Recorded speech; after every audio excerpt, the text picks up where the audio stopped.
موسیٰ علیہ السلام تشریف لا رہے ہیں، ان کے ہاتھ میں ڈنڈا ہے، اس پر یوں ٹیک لگا کے کھڑے ہوئے. تو اللہ نے فرمایا موسیٰ یہ کیا ہے؟ ما تلک بیمینک یا موسیٰ، موسیٰ یہ کیا ہے؟ موسیٰ علیہ السلام کے بعد یہ ڈنڈا 10 سال سے، یا اللہ ہی عصایا، یہ میرا ڈنڈا ہے.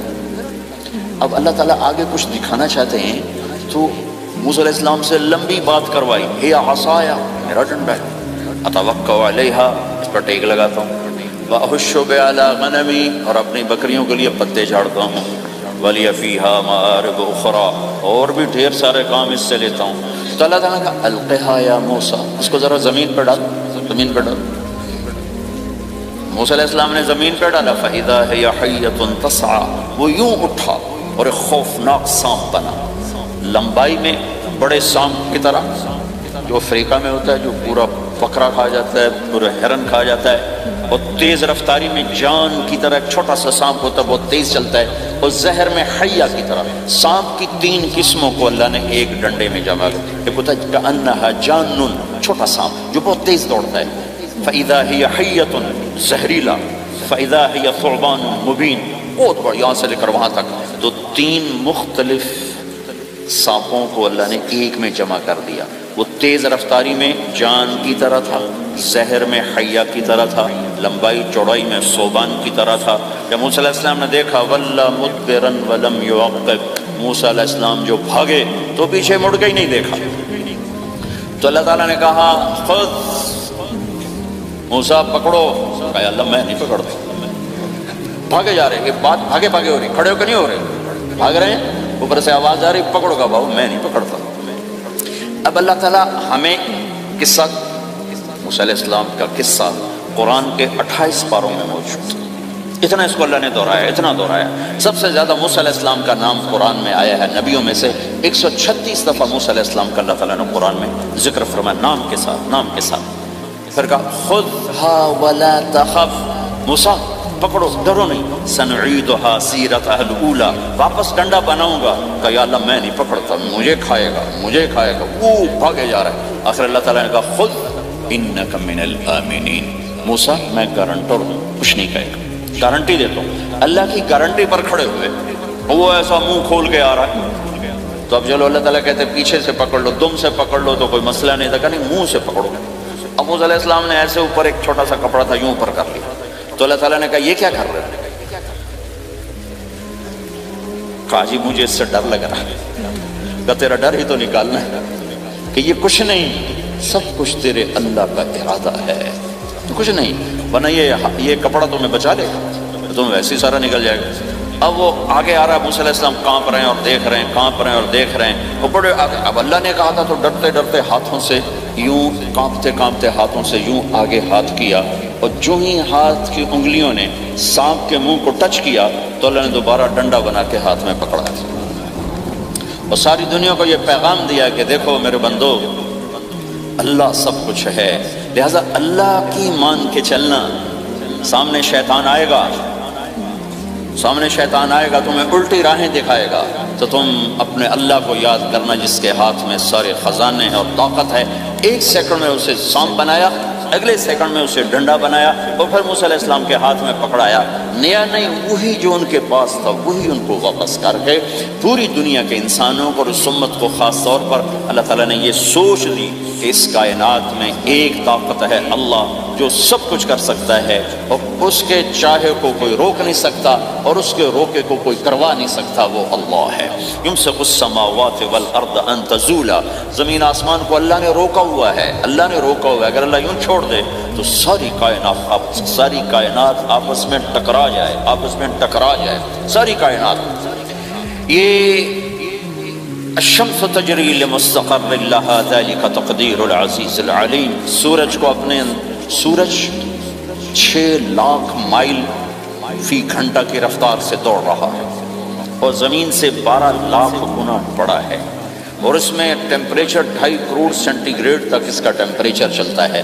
اور یہ کوئی ٹھوس چیز نہیں، گیسز ہیں، اور ہر سیکنڈ میں اس میں ہیلیم گیس پھٹتی ہے اور وہ ہائیڈروجن میں تبدیل ہوتی ہے.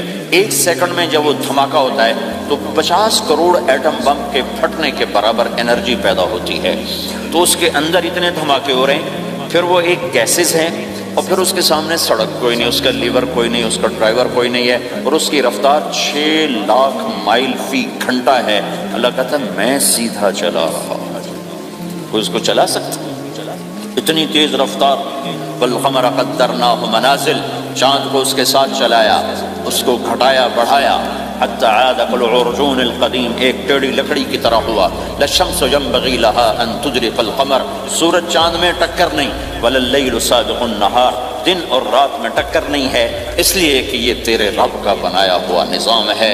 وما کان ربک نسیا، اور تیرا رب بھول چوک سے پاک ہے، وہ جو کرتا ہے حق کرتا ہے، جو کرتا ہے سچ کرتا ہے، جس کو روکتا ہے تو حق ہے، جس کو دیتا ہے تو حق ہے، وہ مارتا ہے تو حق ہے، اور زندگی دیتا ہے تو حق ہے، عروج لاتا ہے تو حق ہے، زوال لاتا ہے تو حق ہے۔ تو اللہ قرآن میں یہ ایک ذہن بناتا ہے کہ تم بیکار نہیں پیدا ہوئے، تمہارے پیچھے ایک طاقتور اللہ ہے جس نے ساری کائنات کو قابو کیا ہوا ہے، اس کے اوپر اس کا نظام چلتا ہے، حکومت چلتی ہے، سورج چاند ستارے ہوا، یہ میرا ہاتھ کی یہ حرکت بھی میرے رب کی قسم میرے اللہ سے پوچھ کے ہے، میرا اللہ روک دے تو یہ ہاتھ یہیں ہو گئے، ہل نہیں سکے گا۔ کتنے لوگ جو ہاتھ اٹھانا چاہتے ہیں نہیں اٹھا سکتے، آنکھ کھولنا چاہتے ہیں نہیں کھول سکتے، بولنا چاہتے ہیں نہیں بول سکتے، چلنا چاہتے ہیں نہیں چل سکتے۔ جس نے چلایا اسی نے بٹھایا، جس نے بڑھایا اسی نے ہٹایا، جس نے زندگی دی اسی نے موت دی، جس نے موت دی ہے وہی موت کے بعد زندہ کرنے والا ہے۔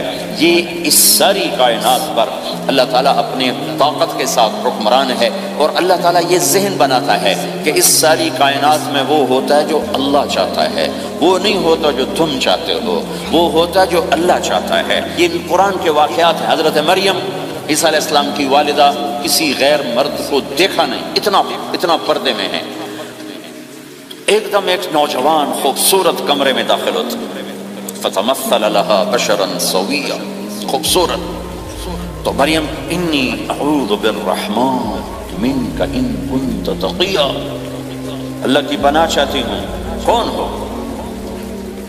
ڈرو نہیں، انما انا رسول ربک، میں مرد نہیں فرشتہ ہوں، انسان ہوں، تیری کوئی حاجت نہیں، میرے پاس کیا کرنا ہے؟ اہب لک غلاما زکیا، اللہ کا ارادہ ہو چکا ہے تمہیں بیٹا دیا جائے۔ کانا یکون لی غلام، مجھے کیسے بیٹا ہو سکتا ہے؟ لم یمسسنی بشر، میری شادی کوئی نہیں، ولم اکو بغیہ، اور میں غلط عورت نہیں ہے کہ میں گناہ کروں اور اس سے حمل ہوش۔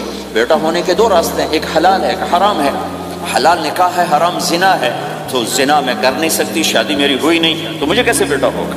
قال کذالک، قال بھی ہو جائے گا، قال ربک هو علی ہین، کا تیرے رب کے لیے مسئلہ ہی نہیں۔ وَلِنَجْعَلَهُ آیَةً لِلنَّاسِ، وہ ایک نشانی ہوگا، وَرَحْمَةً مِنَّا، ایک اللہ کی رحمت ہوگا، وَكَانَ أَمْرًا مَقْضِيًّا، مریم تیرے دنیا میں آنے سے پہلے ہی اللہ فیصلہ کر چکا تھا کہ تجھے بغیر شادی کے ہی بیٹا دینا ہے۔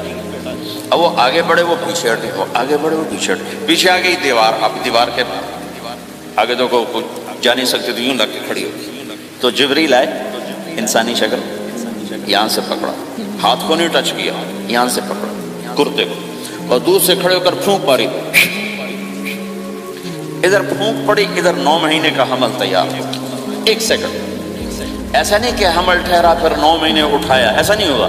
فَحَمَلَتُهُ، فا کا لفظ آتا ہے، فَانْتَبَذَتْ، پھر فا کا لفظ آتا ہے، فَأَجَاءَهَا الْمَخَاضُ، پھر فا کا لفظ آتا ہے، فا اور فا، یہ عربی زبان میں کسی کام کے فوراً ہونے کو بتا رہا ہے۔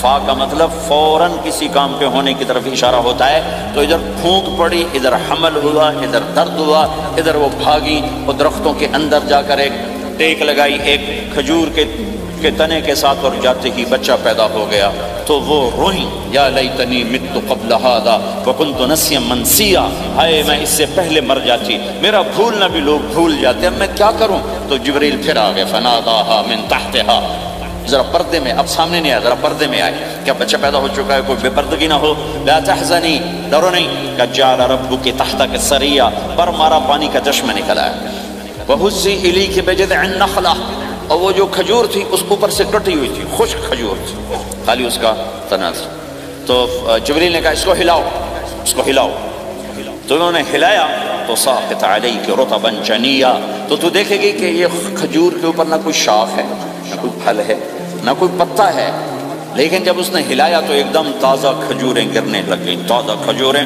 تو جبریل نے پھر کہا مریم، جو اللہ اس درخت کو بغیر شاخ کے پھل دے رہا ہے، تجھے بغیر مرد کے بیٹا دے رہا ہے۔ کلی وشربی وقرری عینا، کھا پی صاف صوف ہو اور سکون پکڑ، سکون میں آ جا، اور جا بعض شہر کی طرف جا، لوگ آئیں گے کہیں گے تو نے یہ کیا کیا، تو تم نے کہنا ہے انی نذرت للرحمن صوما فلن اکلم اليوم انسیا، بھائی میرا تو روزہ ہے، میں نہیں بول سکتی، اس سے بات کرو، بچے سے بات کرو۔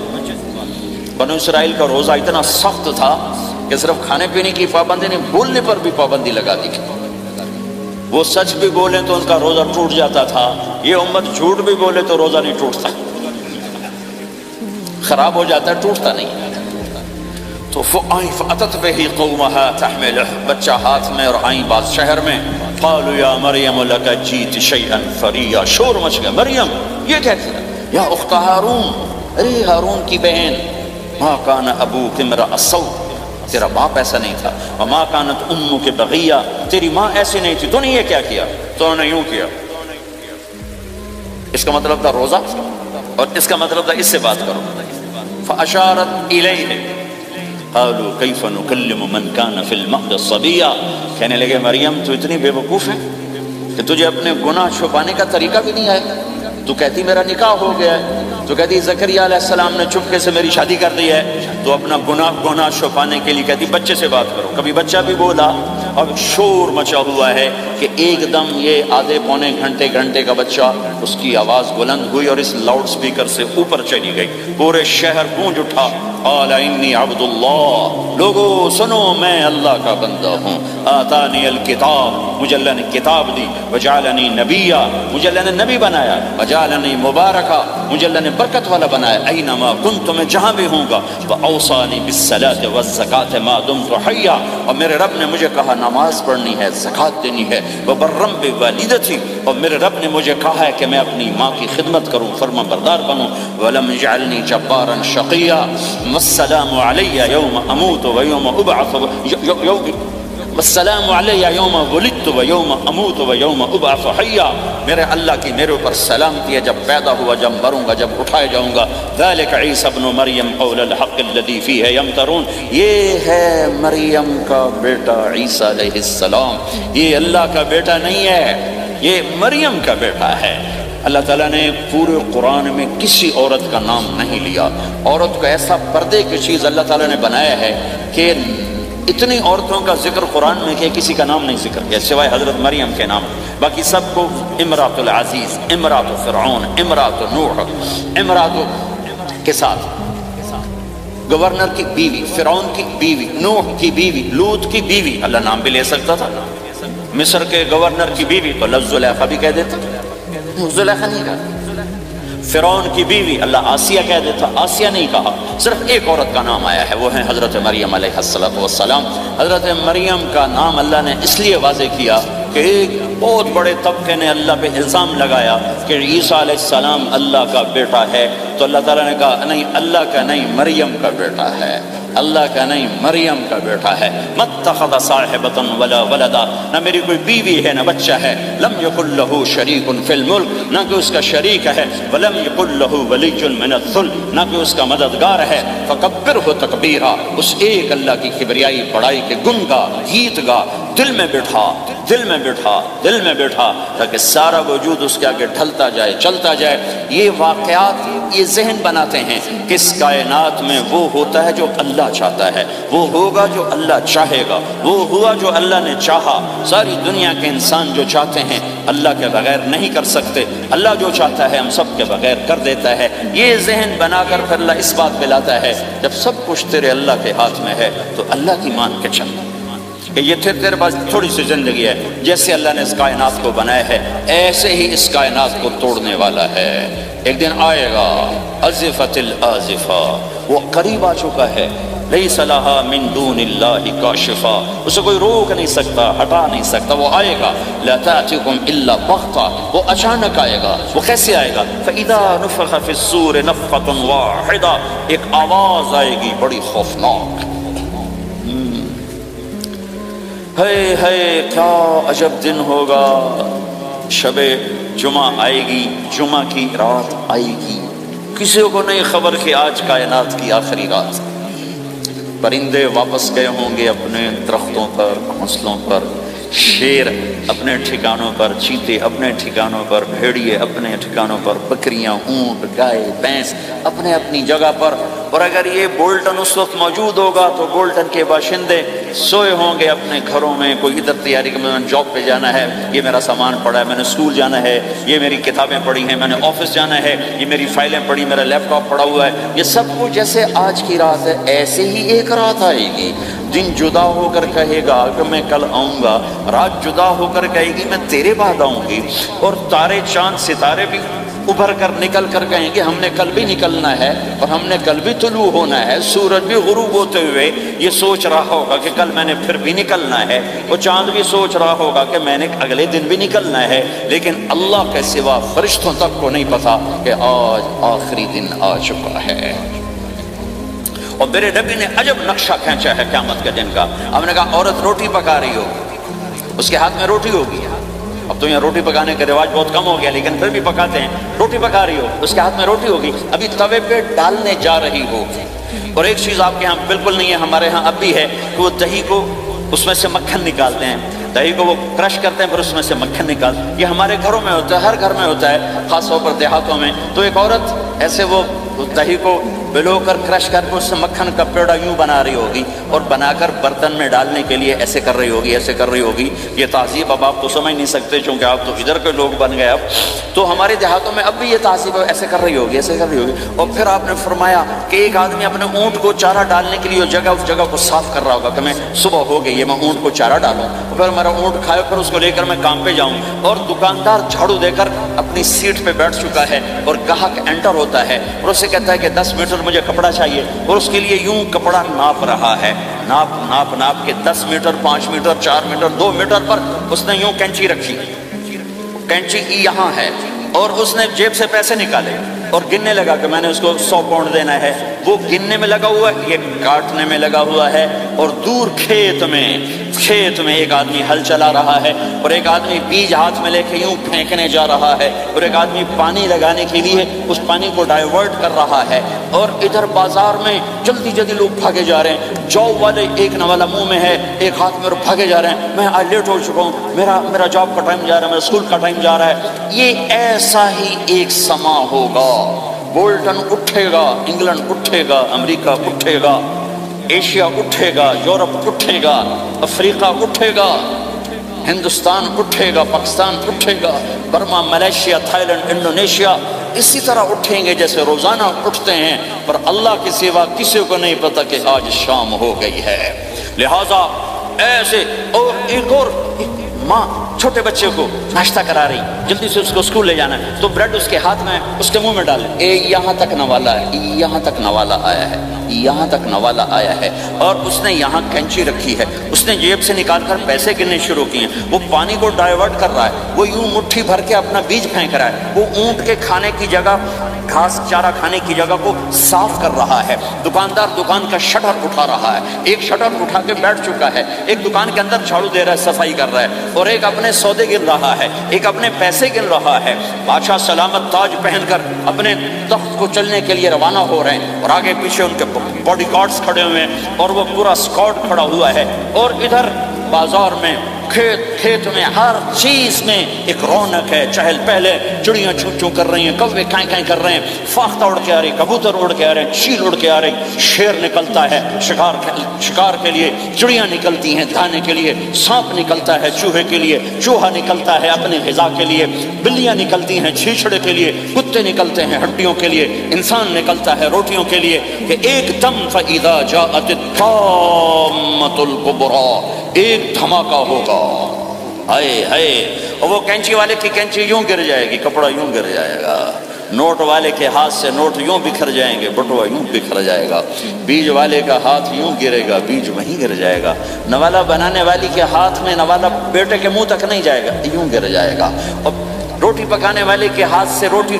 توے پر نہیں جائے گی، یوں گرے گی، توا وہ جائے گا، وہ پوچھ جائے گی، معصوم بچے کو گود میں لے کر دودھ پلانے والی بچے کو یوں پھینکے گی اور بھاگے گی، لیکن آج نہ بچے نے بچنا ہے نہ ماں نے بچنا ہے۔ بوڑھے ماں باپ کو چھوڑ کے لوگ بھاگیں گے، بیویوں کو چھوڑ کے خامند بھاگیں گے، خامند کو چھوڑ کے بیوی بھاگے گی، دشمن کو دشمن یاد نہ رہے گا، یار کو یار یاد نہ رہے گا، اور ہندوستانی کو ہندوستان یاد نہ رہے گا، پاکستانی کو پاکستان یاد نہ رہے گا۔ تو آواز ایک دم تیز ہوگی، تیز ہوگی، تیز ہوگی، تیز ہوگی، آواز کی شدت کانوں کے پردے پھاڑتی جا رہی۔ پر انسان بڑا سخت جان ہے، یہ نہیں مرے گا، پہلے جانور مریں گے، پہلے آسمان ٹوٹے گا۔ اذا السماء انشقت وأذنت لربها وحقت وإذا الأرض مدت وألقت ما فيها وتخلت وأذنت لربها وحقت، وہ آسمان پھٹا۔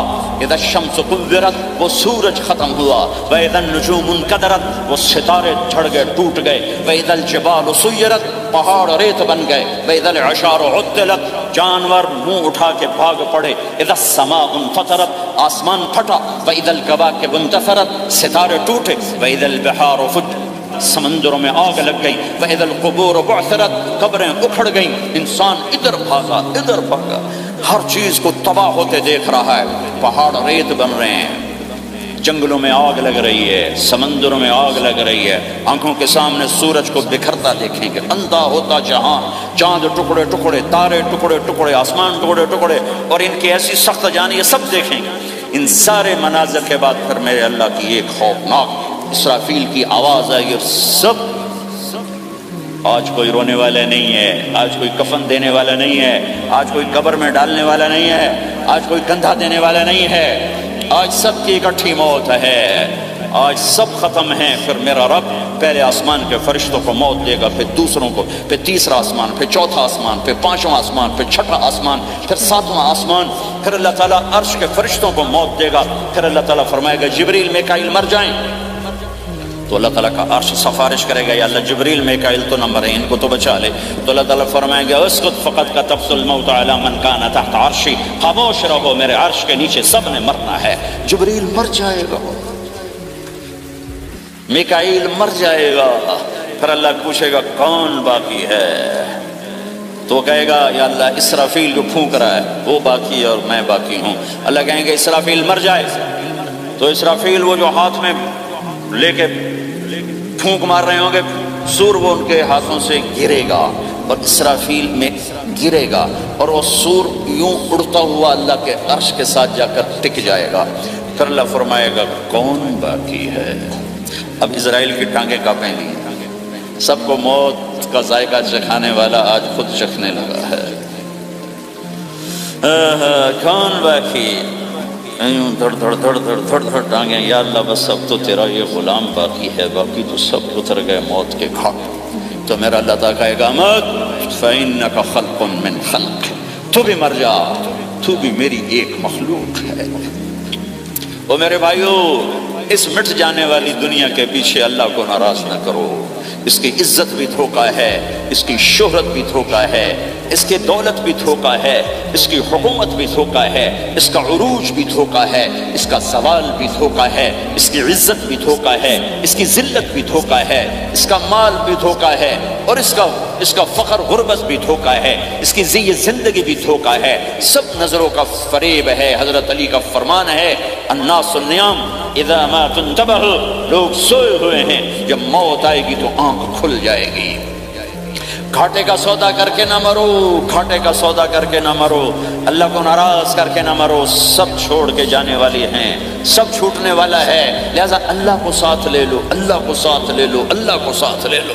سب کو مارنے کے بعد میرا اللہ کہے گا من کان لی شریکا فلیات، کوئی ہے میرے سامنے تو آؤ، من کان لی شریکا فلیات، کوئی ہے میرے مقابلے میں تو آؤ، من کان لی شریکا فلیات، کوئی ہے میری ٹکر کا تو آؤ۔ تین دفعہ پھر اللہ زمین آسمان کو ایک جھٹکا دے گا، کہے گا انا الملک، میں بادشاہ ہوں۔ پھر دوسرا جھٹکا دے گا، کہے گا انا القدوس السلام المومن، میں ہوں قدوس السلام مومن۔ پھر تیسرا جھٹکا دے گا، پھر کہے گا انا المہیمن العزیز الجبار المتکبر، میں ہوں متکبر، جبار، عزیز، مہیمن۔ پھر اللہ تعالیٰ کہے گا این الملوک، بادشاہ کہاں؟ این الملوک، بادشاہ کہاں؟ این المتکبرون، وہ تکبر کرنے والے کہاں ہیں؟ این الجبارون، ظالم کہاں ہیں؟ این المتکبرون، تکبر والے کہاں ہیں؟ کوئی ہو تو جواب دے۔ پھر اللہ تعالیٰ کہے گا لمن الملک اليوم، آج کون ہے بادشاہ، آج کس کی ہے بادشاہی؟ کوئی جواب دینے والا ہے ہی نہیں، تو اللہ خود کہے گا للہ الواحد القہار، آج اکیلے اللہ کی بادشاہ، آج بھی اسی کی ہے، آج بھی اسی کی ہے، پیچھے بھی اس کی تھی، آگے بھی اس کی ہے۔ للہ الامر من قبل ومن بعد، للہ الامر من قبل ومن بعد، ان الحکم الا للہ، الخلق والامر واللیل والنہار وما سکن فیہما للہ وحدہ، ان العزة للہ جميعا، قل ان الامر كله للہ، للہ ما فی السماوات وما فی الارض، وان تبدوا ما فی انفسکم او تخفوه يحاسبکم به اللہ، لہ ما فی السماوات وما فی الارض وما بینہما وما تحت الثرى، وان تجہر بالقول فانه يعلم السر واخفى۔ وہ کون ہے؟ اللہ۔ وہ کیسا ہے؟ لا الہ الا ہو۔ صفات کیسی ہیں؟ لہ الاسماء الحسنى۔ یہ میرے رب کا پیغام ہے پوری دنیا کے انسانوں کے لیے کہ یہ دنیا امتحان کی جگہ ہے، نہ اپنی مرضی سے آئے ہو، نہ اپنی مرضی سے مرتے ہو، نہ اپنی مرضی سے جیتے ہو، نہ اپنی مرضی سے جاتے ہو۔ لہٰذا اس 4 دن کی زندگی میں تمہیں ٹیسٹ میں ڈالا گیا ہے۔ اللہ کو راضی کرتے ہو، شیطان کو راضی کرتے ہو، اللہ کو مناتے ہو، شیطان کے پیچھے چلتے ہو، اللہ کو مناتے ہو، اپنی طبیعت اور غلام، اپنی طبیعت کے غلام بنتے ہو۔ یہ میرا اور آپ کا امتحان ہے۔ لا الہ الا اللہ میں ایگریمنٹ ہے، یا اللہ تیری مان کے چلیں گے۔ لا الہ الا اللہ ایگریمنٹ ہے، یا اللہ تیری مان کے چلیں گے۔ کیسے تیری مان کے چلیں گے؟ اگلا حصہ ہے محمد الرسول اللہ، تیرے حبیب کے طریقے پر چلیں گے۔ اللہ کو راضی کرنے کا ایک ہی راستہ ہے، عرب کے لیے، عجم کے لیے، کالے کے لیے، گورے کے لیے، سید کے لیے، قریشی کے لیے، ہاشمی کے لیے، پٹھان کے لیے، راجپوت کے لیے، گجراتی کے لیے، ملائی کے لیے، تھائی کے لیے، انڈین کے لیے، سب کے لیے ایک راستہ ہے، ایک راستہ ہے، ایک راستہ ہے، وہ ہے محمد الرسول اللہ۔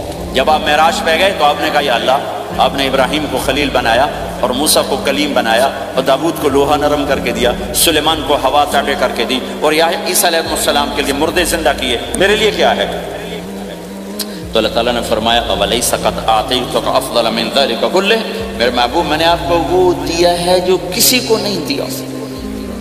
وہ کیا دیا ہے کہ اللہ ذکرت الا ذکرت معی، قیامت تک تیرا میرا نام اکٹھا رہے گا، الگ نہیں ہو سکتا۔ ایسے رہے گا۔ لا الہ الا اللہ محمد رسول اللہ۔ لا الہ الا اللہ میں 12 حرف ہیں، 12۔ محمد رسول اللہ میں 12 حرف ہیں۔ لا الہ الا اللہ 12 حرفوں سے بنا ہے، لام اور الف، یہ اس کو گنو تو 12 بنتے ہیں، پھر میم اور ہا اور میم اور دال کو آگے تک گنو تو 12 بنتے ہیں، ادھر بھی 12 ادھر بھی 12۔ پھر حرف کی 2 قسمیں ہیں، ایک نقطے والے، ایک بغیر نقطے والے۔ نقطے والے حرف کمزور ہوتے ہیں، بغیر نقطے والے حرف طاقتور ہوتے ہیں، کہ نقطے والا حرف اپنا مطلب بنانے کے لیے نقطے کا محتاج بن جاتا ہے، اور جو بغیر نقطے والا ہوتا ہے وہ اپنا مطلب بتانے کے لیے نقطے کا محتاج نہیں ہوتا۔ جیم کمزور ہے، ہا طاقتور ہے، ہا کو اپنا مطلب بتانے کے لیے نقطے کی ضرورت نہیں، جیم کو، خا کو اپنا مطلب بتانے کے لیے نقطے کی ضرورت ہے۔ سین طاقتور ہے، شین کمزور ہے، کہ شین کو اپنا مطلب بتانے کے لیے 3 نقطوں کی ضرورت ہے، سین کو اپنا مطلب بتانے کے لیے کسی نقطے کی ضرورت نہیں ہے۔ الف طاقتور ہے، با کمزور ہے، تا کمزور ہے، ہا طاقتور ہے، جیم کمزور ہے، خا کمزور ہے، دال طاقتور ہے، را طاقتور ہے، زا کمزور ہے، شین طاقتور ہے، شین کمزور ہے، صاد طاقتور ہے، ضاد کمزور ہے، تا طاقتور ہے، غا کمزور ہے۔ یہ میں آپ کو حروف کی بات بتا رہا ہوں۔ جب میرے اللہ نے اپنا کلمہ بنایا، پہلے اپنا نام منتخب کیا اللہ، تو اس میں کوئی حرف نقطے والا نہیں آیا، ٹھیک ہے؟ اللہ کوئی نقطے والا حرف ہے؟ پھر اللہ نے اپنے نبی کا نام بنایا محمد، کوئی نقطے والا حرف ہے؟ پھر نام بنایا احمد، کوئی نقطے والا حرف ہے؟ پھر جب کلمہ بنایا تو کلمہ ان حرفوں سے بنایا جس میں کوئی نقطے والا حرف نہیں ہے۔ لا الہ الا اللہ محمد الرسول اللہ۔ سارے خزانے اللہ کے ہاتھ میں، ساری عزتیں بلندیاں اللہ کے ہاتھ میں، جانے کا راستہ محمد الرسول اللہ، پہنچنے کا راستہ محمد الرسول اللہ، لینے کا راستہ محمد الرسول اللہ، جہنم سے بچنے کا راستہ محمد الرسول اللہ، جنت میں جانے کا راستہ محمد الرسول اللہ، دنیا کی برکتیں عزتیں سمیٹنے کا راستہ محمد الرسول اللہ، ذلتوں پستیوں سے بچنے کا راستہ محمد الرسول اللہ۔ میرے حبیب جنت کے لیے چابی ہیں، جہنم کے لیے تالا ہیں، عزت کے لیے چابی ہیں، ذلتوں کے لیے تالا ہیں، محبتوں کے لیے چابی ہیں، نفرتوں کے لیے تالا ہیں، اللہ کی رضا کے لیے وہ چابی ہیں، اور اللہ کی ناراضگی کا وہ تالا ہیں۔ جو محمدی بن گیا، جو محمد مصطفیٰ صلی اللہ علیہ وسلم کی سیرت میں ظاہر میں باطن میں ڈل گیا، اللہ کا محبوب بن گیا، اللہ نے اپنا بنا لیا۔ ابو لہب قریشی ہاشمی سید، اور اللہ نے کہا تبت یدا ابی لہب وتب، ابو لہب برباد ہو گیا۔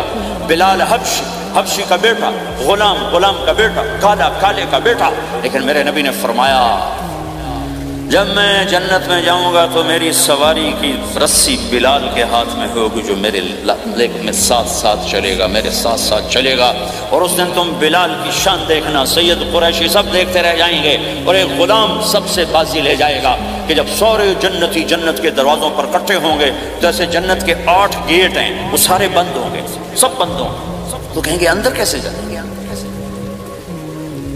تو کہیں گے چلو آدم علیہ السلام سے بات کرتے ہیں، آدم علیہ السلام سے عرض کریں گے جناب ابا جان دادا جان دروازہ تو کھلوائیں، وہ کہیں گے بچوں میں نے تمہیں نکالا تھا، میں ڈال نہیں سکتا، جاؤ بھائی کسی اور سے بات کریں۔ اب آئیں گے نوح علیہ السلام، بابا میں نہیں کر سکتا، ابراہیم علیہ السلام، بابا میں نہیں کر سکتا، اسماعیل، اسحاق، یعقوب، یوسف، موسیٰ، یوشع، دانیال، الیاس، داؤد، یحییٰ، زکریہ، سلیمان، بھائی ہمارے بس کا نہیں، بھائی ہمارے بس کا نہیں، بھائی ہمارے بس کا نہیں۔ سب سے آخر میں آئیں گے عیسیٰ علیہ السلام کے پاس۔ اگر اللہ چاہتا تو سیدھا ہمارے نبی کے پاس پہنچا دیتا، لیکن اللہ اپنے نبی کی شان دکھانا چاہتا ہے کہ میرا نبی کتنی شان والا ہے، کتنی عزت والا ہے، جس کی سنت کو تم پھینک دیتے ہو، سنت کی کوئی بات نہیں۔ 1 پاؤنڈ پھینکتے ہو کہ 1 پاؤنڈ گر گیا کوئی بات نہیں، کہ 1 پاؤنڈ کو بھی ڈھونڈتے پھرتے ہو، سنت کوئی بات نہیں، پاؤنڈ نہیں۔ ہمارا پاکستانی 172 سے ضرب لائے گا، ہندوستانی 100 سے ضرب لگائے گا، پتہ نہیں کیا کیا کرے گا، ہیں تو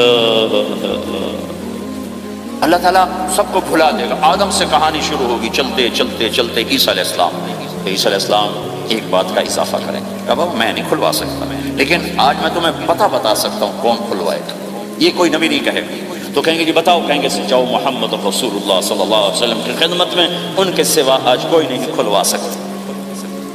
سارا مجمع آئے گا، یا رسول اللہ، یا حبیب اللہ، یا نبی اللہ، تھک گئے ہم، جنت کے دروازے بند ہیں، دروازہ کھلوائیں، تو آپ کہیں گے انا لہو، ہاں میں ہی کھلواؤں، میں ہی کھلواؤں۔ پھر آپ نے فرمایا میں سب کے سامنے سجدہ کروں گا اللہ تعالیٰ، کہ اللہ تعالیٰ اپنی تعریف کا مجھے الہام کرے، میں اللہ کی تعریف کروں گا، جو ابھی مجھے بھی نہیں پتا کیا تعریف کروں گا، اس وقت اللہ تعالیٰ مجھے عطا کرے گا۔ پھر میرا اللہ کہے گا یا حبیبی یا محمد ارفع رأسک سل تعطا اشفع تشفع، اے میرے حبیب، اے میرے محبوب، سر اٹھا سوال کر پورا ہوگا، سفارش کر مانی جائے گی۔ تو ہمارے نبی کہیں گے اللہ جنت کا دروازہ کھول، تو اللہ تعالیٰ فرمائیں گے اوپننگ سیریمنی تو اس سے ہوگی، تو اوپننگ کرے گا پھر کھلے گا، ایسے نہیں کھل سکتا۔ تو کہ میں تیار ہوں۔ تو جنت سے ایک سواری آئے گی اڑتے ہوئے اور ہیلی کاپٹر کی طرح لینڈ کرے گی اللہ کے نبی کے سامنے، تو آپ اس کے اوپر ایسے بیٹھ جائیں گے، تو اس کی جو رسی ہوتی ہے جس سے اس کو چلایا جاتا ہے وہ رسی ایسے نیچے گر جائے گی۔ رسی کے نیچے گرنے کا مطلب ہے کہ اس سواری کو اللہ کے نبی نے خود نہیں چلانا، کوئی اور آئے گا جو رسی پکڑ کے چلے گا۔ اب اللہ کے نبی کی سواری کی رسی پکڑ کے چلنا یہ کوئی چھوٹا آنر تو ہے، لہٰذا سب یوں دیکھیں گے بھائی، چونکہ وہ خالی اس سے سب کو پتا چل جائے گا کہ کوئی آئے گا، ورنہ اللہ کے نبی کے ہاتھ میں رہتی ایسے گئی، تو لہٰذا سب ایسے کون آئے گا بھائی، کون آئے گا بھائی، شاید ابو بکر آئیں، یہ تو اب طرف سے کہہ رہا ہوں، شاید عمر آئیں، عثمان آئیں، علی آئیں، نہیں بیٹے آئیں گے، حسن حسین آئیں گے، کتنے سوال اٹھ سکتے، جعفر آئیں گے، حمزہ آئیں گے، عباس آئیں گے، سب اس حیرانی میں ہوں گے، سب کی نظریں ایسے ایسے ہوں گی کہ میرے اللہ کا فرمان ہوگا بلال حبشی کو لایا جائے، یہ رسی اس کو پکڑائی جائے۔ بلال رضی اللہ تعالیٰ عنہ اللہ کے نبی کی سواری کی رسی پکڑ کر چلیں گے، اور آپ نے فرمایا میں سب سے پہلے جنت کے دروازے پر دستک دوں گا، فَأُقَاطِعَهَا فَيُفْتَحُ لِي، میرے لیے دروازے پر دستک دوں گا تو اندر سے آواز آئے گی، کون؟ میں کہوں گا محمد الرسول اللہ۔ وہ کہیں گے یا رسول اللہ حکم تھا آپ کے بغیر دروازہ نہ کھلے، میں کھولوں، میرے لیے کھلے گا، میں اندر جاؤں گا۔ تو آپ نے فرمایا میرے ساتھ میری امت کے غریب لوگ پہلے میرے ساتھ جنت میں داخل ہو جائیں، میری امت کے غریب لوگ پہلے پہلے میرے ساتھ جنت میں داخل ہوں۔ پھر آپ نے ایک عجیب بات فرمائی کہ میں دیکھوں گا کچھ عورتیں مجھ سے آگے نکل جائیں گی، کچھ عورتیں مجھ سے آگے نکل جائیں گی، تو میں ان کو حیران ہو کر پوچھوں گا تم کون ہو جو اپنے نبی سے آگے جا رہی ہو؟ وہ کہیں گے یا رسول اللہ ہم وہ ہیں جو جوانی میں بیوہ ہو گئے اور اپنے بچوں کی خاطر دوسری شادی نہ کی، ان کی تربیت کے لیے دوسری شادی نہ کی، اور اپنے جذبات کو سینے میں دبا کے سو گئیں، ہم وہ ہیں۔ تو اللہ کے نبی نے فرمایا وہ مجھ سے بھی آگے گزر کے جائیں گی۔ ہمارے معاشرے میں کوئی بچی بیوہ ہو جائے، طلاق ہو جائے تو وہ ایک بوجھ بن جاتی، بوجھ بن جاتی۔ میرے نبی نے فرمایا تمہیں وہ صدقہ بتاؤں جس سے بڑھ کر کوئی صدقہ ہی نہیں ہے۔ کیا آپ نے فرمایا کہ میں تمہیں وہ صدقہ بتاؤں جس سے بڑھ کے کوئی صدقہ نہیں ہے؟ تو انہوں نے کہا جی وہ کیا؟ قال الابنۃ المردودہ، جس کی بیٹی کو طلاق ہو گئی یا جوانی میں بیوہ ہو گئی اور لوٹ کے ماں باپ کے پاس آ گئی، اس پہ خرچ کرنا سب سے بڑا صدقہ ہے۔ چونکہ ماں باپ بھی تنگ پڑ جاتے ہیں اور بھائی تو پہلے ہی کہتے ہیں کہاں مصیبت سر پہ آ پڑی ہے، تو میرے نبی نے اس کو کور کرنے کے لیے، کیونکہ زندگی تو حادثات کا نام ہے، ہوتے رہتے ہیں، تو میرے نبی نے فرمایا سب سے اعلیٰ درجے کا صدقہ ہے اس بچی پہ خرچ کرنا جو طلاق ہو کے گھر واپس آ جائے یا بیوہ ہو کے گھر واپس آ جائے، اس پہ خرچ کرنا سب سے اعلیٰ درجے کا خرچ ہے۔ تو ان کی یہ قربانی کہ وہ اللہ کے نبی نے فرمایا مجھ سے بھی آگے آگے جا رہے ہیں۔ آپ نے فرمایا جنت کی چابی میرے ہاتھ میں ہے، اللہ کا جھنڈا میرے ہاتھ میں ہے، کوئی نبی جنت میں جا نہیں سکتا جب تک میرا قدم نہ پڑ جائے، اور کوئی امت جنت میں جا نہیں سکتی جب تک میری امت نہ چلی جائے۔ تو بھائیو اللہ کے خزانوں تک پہنچنے کا راستہ ہے محمد الرسول اللہ، اور چونکہ قیامت تک آپ نے نمونہ بندہ تھا تو اللہ نے اپنے نبی کی زندگی کی ہر شے محفوظ کر دی، کوئی چیز چھپی نہیں ہے۔ آپ کے جسم مبارک سے نکلا ہوا ہر عمل 1435واں سال شروع ہو چکا ہے، محفوظ ہے، مکتوب ہے، موجود ہے۔ کسی نبی کا حلیہ ایسے موجود نہیں جیسے ہمارے نبی کا حلیہ موجود ہے۔ آپ چلتے کیسے تھے؟ یمشی تکفیاً، آپ چلتے تھے کہ جیسے کوئی آدمی اوپر سے نیچے آ رہا ہو تو تھوڑا سا آگے جھک کے چلتا ہے، اور آپ چلتے تھے کہ آپ کے پاؤں کا چلنے کا فاصلہ، قدم سے قدم فاصلہ چھوٹا ہوتا تھا، اور چال میں تیزی ہوتی تھی، چال میں تیزی، فاصلہ تھوڑا، اس طرح آپ چلتے تھے۔ آپ کے دیکھنے کا انداز کیا تھا؟ یہ جل نظرہ الملاحظہ، یوں دیکھتے تھے، شرم کی وجہ سے نظر نہیں اٹھاتے تھے مردوں میں بیٹھ کر، کبھی کبھی یوں آنکھ اٹھاتے تھے تو پھر کسی میں جرت نہیں ہوتی تھی کہ آپ کی آنکھوں میں آنکھیں ڈال کے دیکھ سکے، پھر سارے یوں ہو جاتے تھے، صرف 2 آدمی آپ کو دیکھ سکتے تھے۔ اس وقت جب آپ کی نظر اوپر ہوتی تھی تو 2 آدمی آپ کو دیکھ سکتے تھے، ایک ابو بکر اور ایک عمر، بس۔ آپ مسجد میں داخل ہوئے، آپ کے ادھر ابو بکر تھے، ادھر عمر تھے، سامنے مجمع تھا، آپ نے یوں ابو بکر کو پکڑا، یوں عمر کو پکڑا، یوں ان کے دونوں کے ہاتھ پکڑ کر مجھے دیکھ رہے ہو؟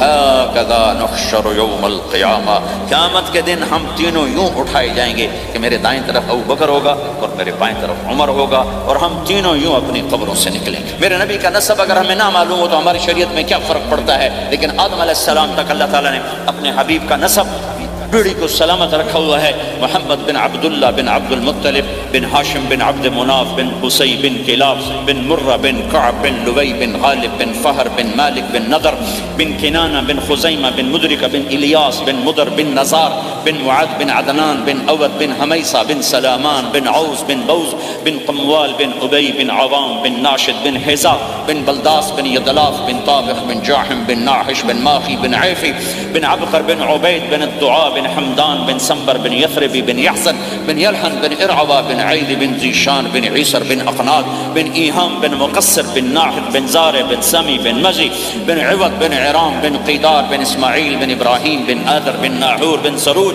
بن رعو بن فائل بن عابر بن ارفخشاد بن سام بن نوح بن لامک بن متوشال بن ادریس بن یرد بن ملہلیل بن قینان بن آنوش بن شیسر بن آدم علیہ السلام۔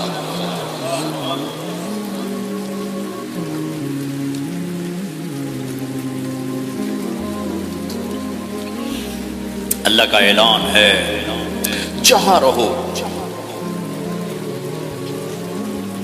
اللہ کے نبی کے طریقوں کو پکڑ کے رہو۔ اللہ تعالیٰ تک پہنچنے کا بس ایک ہی راستہ ہے، ایک ہی راستہ ہے، ایک ہی راستہ ہے۔ وہ ہے جناب رسول اللہ صلی اللہ تعالی علیہ وسلم کی مبارک زندگی۔ نقل مار لو، نقل مارنے سے پاس ہو نہیں جاتے لوگ۔ ہمارے انڈیا پاکستان میں خوب نقل چلتی ہے، نقل لگاتے ہیں پاس ہو جاتے ہیں۔ میں بھی ذمہ داروں کی اولاد، پڑھنے کا شوق نہیں تھا، ہمیشہ نقل مار کے ہی پاس ہوئے، کیونکہ پڑھنے کا شوق ہی نہیں تھا۔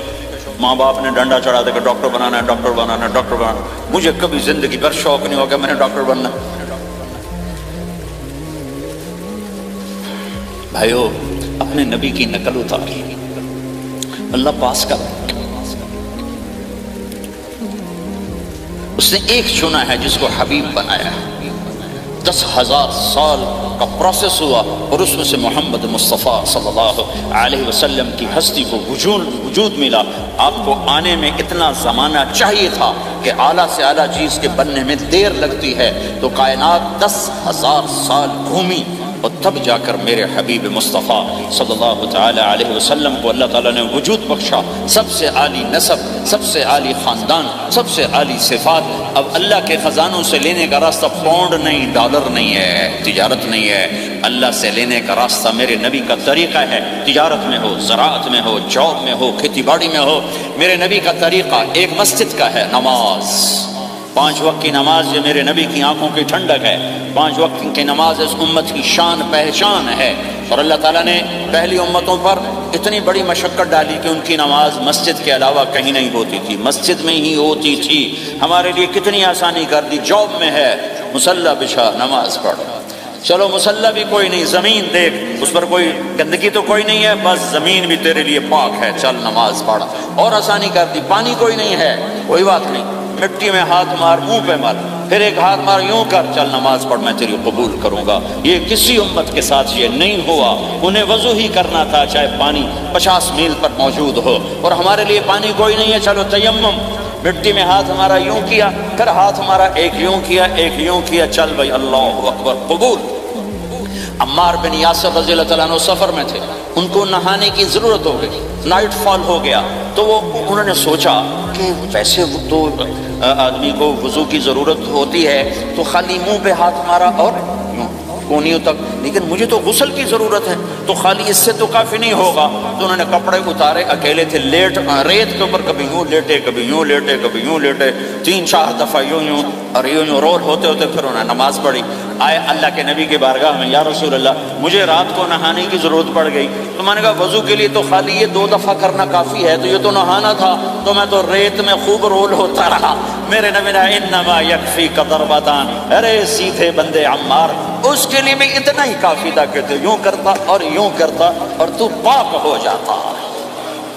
اللہ نے اس نبی کے طفیل، اس محبوب مصطفیٰ صلی اللہ علیہ وسلم کے طفیل، اللہ نے کیا کیا سہولتیں اور آسانیاں ہمیں عطا فرمائی۔ پھر نماز 4 کی 2 رکعت کرتی، کہ تم مسافر ہو 2 پڑھو، روزے میں سفر میں روزہ معاف کر دیا، بعد میں رکھ لینا، بعد میں رکھ لینا، قضا کرنے کا حکم، بالکل چھوڑنے کا نہیں۔ اور کہا کہ بھائی مریض ہو چھوڑ دو، مسافر ہو چھوڑ دو، اور نماز 2 رکعت کر دو، سنتیں چھوڑ دو۔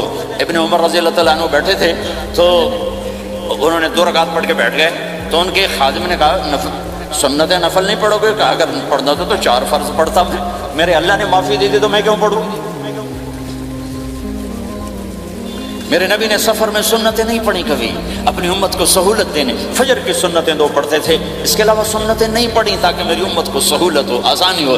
ایک دفعہ بارش ہو رہی تھی اور کوئی جگہ نہیں تھی نماز پڑھنے کے لیے، تو آپ نے اپنی اونٹنی کو آگے کیا اور اس پر بیٹھ گئے، بیٹھے ہی تھے، پیچھے صحابہ نے اونٹنیوں پر ہی صفیں بنائی، اور یہ نماز اونٹنی پہ بیٹھ کر ادا کی گئی بارش کے اندر۔ نماز اونٹنی کے اوپر نماز بھی ہو گئی، رکوع بھی ہو گیا، سجدہ بھی ہو گیا، سلام بھی ہو گیا۔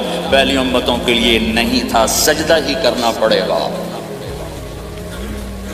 یہ اللہ کے محبوب مصطفیٰ صلی اللہ تعالی علیہ وسلم کی طفیل، میرے اللہ نے ہم پہ فضل و احسان کیا، تو میرے نبی کی زندگی میں عبادات میں نماز سب سے اعلیٰ نظر آتی ہے، سب سے نمایاں نظر آتی ہے۔ اور پھر بازار میں، گھر میں، دفتر میں، ماحول میں میرے نبی کے اخلاق، یہ زندگی کا دوسرا روشن پہلو ہے۔ میرے نبی کی ساری زندگی دو لفظوں میں آتی ہے، عبادت، اخلاق، عبادت، اخلاق، یا دو اور لفظ، حقوق اللہ، حقوق العباد، حقوق اللہ، حقوق العباد۔ حقوق اللہ میں نماز سب سے اعلیٰ، اور حقوق العباد میں لوگوں کی برداشت کرنا، لوگوں سے درگزر کرنا، معاف کرنا، جھوٹ سے بچنا، دھوکے سے بچنا۔ میرے نبی سے پوچھا گیا، یا رسول اللہ مسلمان کنجوس ہو سکتا ہے؟ ہم نے کہا ہو سکتا ہے۔ یا رسول اللہ مسلمان کمزور ہو سکتا ہے، بزدل ہو سکتا ہے، ڈرپوک ہو سکتا ہے؟ آپ نے کہا ہو سکتا ہے۔ یا رسول اللہ مسلمان جھوٹ بول سکتا ہے؟ ہم نے کہا نہیں، جھوٹ نہیں بول سکتا، جھوٹ نہیں بول سکتا۔ ہے میرے نبی نے فرمایا میرا امتی ہر گناہ کر سکتا ہے پر ایک جھوٹ نہیں بولے گا، ایک دھوکہ نہیں دے گا۔ لیکن پوری دنیا میں سب سے زیادہ جھوٹ بولنے والا اور دھوکہ دینے والا وہ اس امت کا فرد بن چکا ہے۔ سب سے زیادہ دھوکہ دینے والے ہم بن گئے، سب سے زیادہ جھوٹ بولنے والے ہم بن گئے۔ اور میرے نبی نے فرمایا تھا کہ مسلمان جھوٹ نہیں بولتا، دھوکہ نہیں دیتا، ہر گناہ کر سکتا ہے، جھوٹ نہیں بولے گا، دھوکہ نہیں دے گا۔ یہ میرے نبی کی زندگی کا دوسرا پہلو ہے کہ سچائی پہ جمو۔ چند پیسے بچانے کے لیے جھوٹ بولنا، ٹیکس بچانے کے لیے جھوٹ بولنا، کتنے پاؤنڈ بچا لو؟ ادھر تمہارے سامنے سچ روشن کھڑا ہوا ہے۔ میرے نبی نے کہا الصدق ینجی والکذب یہلک۔ ادھر جھوٹ کھڑا ہے، ادھر جھوٹ کے ساتھ 4 پاؤنڈ بچیں گے، ادھر سچ کے ساتھ اللہ ملے گا، لے لو جو لینا ہے لے لو۔ ہاں، الا لعنت اللہ علی الکاذبین، جھوٹوں پہ اللہ کی لعنت۔ اس لعنت کے ساتھ 400 پاؤنڈ بچا لیے، 4000 بچا لیے، 4 ملین بچا لیے، 4 بلین بچا لیے، 4 ٹریلین بچا لیے، ساری دنیا کو بچا لیا، اور اوپر اللہ کی لعنت پڑی تو اللہ کی قسم گھاٹے کا سودا ہے۔ اور سچے ہو گئے، سچ بولا، یہ میں 100 پاؤنڈ کماتا ہوں، لے لو جو لینا ہے اس میں سے، یہ میں 1000 پاؤنڈ کماتا ہوں، لے لو جو لینا ہے، یہ میں 50,000 پاؤنڈ کماتا ہوں، لے لو جو لینا ہے۔ کہ مسلمان کی زبان سے جھوٹ نہیں نکلتا، سچ ہی بولتا ہے۔ آپ تشریف لے جا رہے ہیں، ایک آواز ہے یا رسول اللہ، آپ نے یوں دیکھا، کوئی نظر نہیں آیا، پھر آواز ہے یا رسول اللہ، تو آپ نے دیکھا کہ ہرنی ڈیر چھوٹی وہ کھڑی ہوئی، رسی میں بندھی۔ تو آپ نے کہا کیا ہوا؟ کہا جی آپ کا صحابی مجھے پکڑ کے لایا ہے، میرے چھوٹے چھوٹے بچے بھوک سے رو رہے ہوں گے، آپ مجھے چھوڑ دیں، میں بچوں کو دودھ پلا کے واپس آ جاتی ہوں، مجھے پتا ہے میرے اللہ کی تقدیر میرے بارے میں کیا ہے۔ تو آپ نے کہا اگر تو واپس نہ آئی تو پھر؟ تو اس نے کہا مجھے اللہ جہنم میں ڈال دے۔ آپ نے اس کی رسی کھول دی، خود وہیں بیٹھ گئے، اس نے دوڑ لگائی اور پہاڑوں میں گم ہو گئی۔ تھوڑی دیر کے بعد وہ دوڑتی ہوئی آئی اور آ کے سر یا رسول اللہ میں حاضر ہو گیا۔ تو آپ نے اس کو باندھ کے وہیں آپ بیٹھ گئے نہیں۔ دیر کے بعد وہ صحابی آئے جنہوں نے اس کو شکار کیا تھا، پکڑا تھا، تو کہنے لگے، ان کا یا رسول اللہ آپ یہاں کیسے؟ کہ میں ایک درخواست لے کر آیا ہوں۔ کیا؟ کہ یہ ہرنی مجھے ہدیہ کر دے۔ کہ یا رسول اللہ سب کچھ آپ کا ہے، کہ بس یہ ہدیہ کر دے۔ یا رسول اللہ حاضر۔ تو آپ نے اس کو لے کر رسی اس کی گردن سے لے نکالی کہ جا بچی اپنے بچوں کے پاس جا کے خوشی منا۔ سچ نجات دیتا ہے اور جھوٹ ہلاک کرتا ہے۔ ایک ہرنی جان کی بازی کھیل گئی سچ بولنے کے لیے۔ تم چند پاؤنڈوں پہ جھوٹ بولتے ہو، ایمان کو برباد کر کے رکھ دیتے ہو۔ مسلمان جھوٹ نہیں بولتا، مسلمان دھوکہ نہیں دیتا، مسلمان کی زبان سے سخت بول نہیں نکلتا، کسی کو بے عزت نہیں کرتا، کسی کو بے اکرامی نہیں کرتا، کسی کا دل نہیں توڑتا، کسی کو ذلیل نہیں کرتا، خود سہتا ہے، اوروں کو خوشیاں دیتا ہے، خود دکھ سہتا ہے، اوروں کو راحت دیتا ہے، خود تکلیف سہتا ہے۔ یہ میرے نبی کے اخلاق ہیں، یہ میرے نبی کی زندگی ہے، اور یہ اسلام کا سب سے بڑا چیپٹر ہے اور سب سے مشکل چیپٹر ہے۔ جب میرے نبی نے لمبی نمازیں پڑھی تو اللہ نے روک دیا کہ میرے حبیب ما انزلنا علیک القرآن لتشقی، اتنی لمبی نماز نہ پڑھ کے تو تھک جائے۔ میرے نبی نے تبلیغ میں زور دکھایا تو اللہ نے روک دیا، فلتذهب نفسک علیہم حسرات، میرے نبی اتنا غم نہ کر کے آپ خود ہی آہیں بھرتے بھرتے آپ مر جائیں۔ میرے نبی نے مال سارا خرچ کیا، اللہ نے اس سے بھی روک دیا، ولا تبسطها كل البسط فتقعد ملوما محسورا، اتنا خرچ نہ کریں کہ آپ خود پھر دکھی ہو کے بیٹھ جائیں۔ خرچ کرنا بہت بڑا عمل، تبلیغ سب سے سارے عملوں کا سردار عمل، تبلیغ سے بڑا کوئی کام ہوتا تو اللہ نبیوں کو دیتا، اگر تبلیغ سے بڑھ کر کوئی کام ہوتا تو اللہ نبیوں کو دیتا، گشت سے بڑھ کر کوئی محنت ہوتی تو اللہ نبیوں کو دیتا، ساڑھے 900 سال نوح علیہ السلام گشتی کر رہے ہیں اور اللہ کی مان لو اتنا عظیم عمل کا میرے نبی درمیانہ نماز سب سے بڑی عبادت میرے نبی درمیانہ کام لیکن جب میرے نبی نے اخلاق اچھے کیے، دشمن کو معاف کرنا، لیکن ایک آدمی آپ سوئے ہوئے تھے، آپ کی تلوار لٹکی تھی، ایک آدمی آیا، اس نے آپ کی تلوار اتاری اور یوں ہماری پسلی میں آپ اٹھ کے بیٹھ گئے، اب وہ قتل کے ارادے کے لیے آ چکا ہے اور تلوار یہاں ہے، کہتا من یمنعک منی، اب بول دو میں کون بچائے گا؟ تو آپ نے مسکراتے ہوئے کہا اللہ، تو اس کے ہاتھ سے تلوار گر پڑی، تو آپ نے اٹھا لی، آپ نے یوں سیدھی کی، اب تو بچا، تجھے کون بچائے گا؟ کہنے لگا مجھے تو ہی بچائے گا، وہ تو اللہ کو جانتا نہیں تھا، کہا بابا مجھے تو ہی بچائے گا، تو آپ کہتے ہیں اس کا سر اڑا دو، یہ نبی کو قتل کرنے آیا ہے۔ میرے نبی نے فرمایا کلمہ پڑھتے ہو؟ کہا نہیں پڑھتا، کہا جاؤ معاف کیا۔ یہ میرے نبی کے اخلاق ہیں۔ 20 سال جنہوں نے قتل کے منصوبے بنائے، مکہ والے، جب آپ مکہ میں فاتحانہ داخل ہوئے، ابو سفیان سب سے زیادہ آپ کو دکھ پہنچانے والوں میں پیش تو آپ نے ابو سفیان کو عزت دی، جو ابو سفیان کے گھر میں داخل ہوگا اس کو کچھ نہیں کہا جائے گا۔ آپ تو ابو سفیان کو بلا کے سولی پہ لٹکاتے ہیں، اور آپ کہہ رہے ہیں جو ابو سفیان کے گھر میں جائے گا اسے کچھ نہیں کہا جائے گا، جو بیت اللہ میں ہوگا اسے کچھ نہیں کہا جائے گا۔ سارا مکہ سامنے، آپ یوں بیت اللہ کا دروازے پر یوں دونوں ہاتھ ایسے ٹکا کے کھڑے تھے، پھر آپ نے کہا میں کیا کروں گا اب تمہارے ساتھ؟ تو سہیل بن عمر نے کہا آپ کریم ہیں، کریم کے بیٹے ہیں، تو آپ نے کہا جاؤ میں نے معاف کیا۔ یہ اخلاق آج مٹ چکے ہیں، مردوں سے، عورتوں سے، علم والوں سے، خانقاہ والوں سے، تبلیغ والوں سے، سب زیرو ہوئے پڑے ہیں۔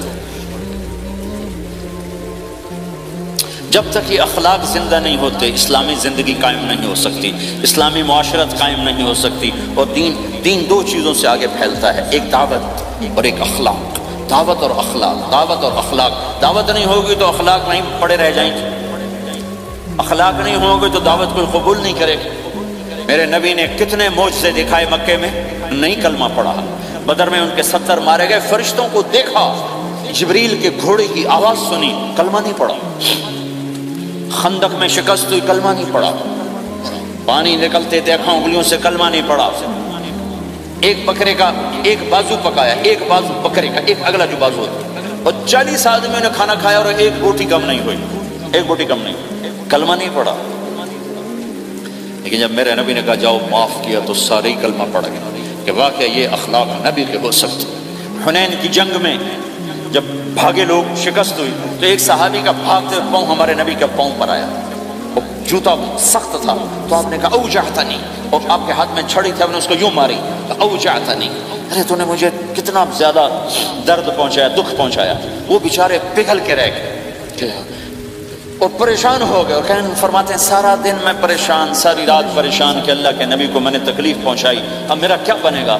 اگلا دن ہوا تو اعلان ہو رہا تھا بھائی جس کا پاؤں نبی کے پاؤں پہ آیا تھا اس کو اللہ کے نبی بلا رہے ہیں۔ تو صحابی کہنے لگے میں نے سمجھا بس اب میری تو دنیا بھی گئی اور آخرت بھی گئی، اب میرے اوپر کیس بنے گا اور مجھے ڈانٹ ڈپٹ بھی ہوگی، میرا کتنا بڑا گھاٹا نقصان ہوگا۔ یہ حاضر ہوئے ڈرتے ڈرتے، تو آپ نے فرمایا میرے بھائی کل میں نے تمہیں چھڑی ماری تھی، وہ مجھے معاف کر دینا، اور یہ 80 اونٹ تمہیں ہدیہ دیتا ہوں، 80 کیملز یعنی 80 پراڈو، 80 رینج روور کا یہ میری طرف سے تمہیں ہدیہ ہے۔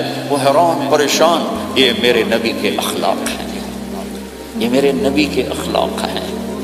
کانٹے بچھانے والی نے 4 دن آنا چھوڑ دیا، بیمار ہو گئی تھی، تو آپ نے کہا کیا بات ہے، وہ ہمارے راستے میں اب کانٹے کوئی نہیں ہیں؟ کہا یہ وہ بیمار پڑی ہے جو کانٹے بچھاتی تھی۔ تو آپ اس کے گھر چلے گئے، ماں جی خیریت تو ہے، آپ ٹھیک تو ہیں؟ کہا بیٹا مجھے کلمہ پڑھا دے، بس تیرے اخلاق نے مجھے فتح کر لیا ہے۔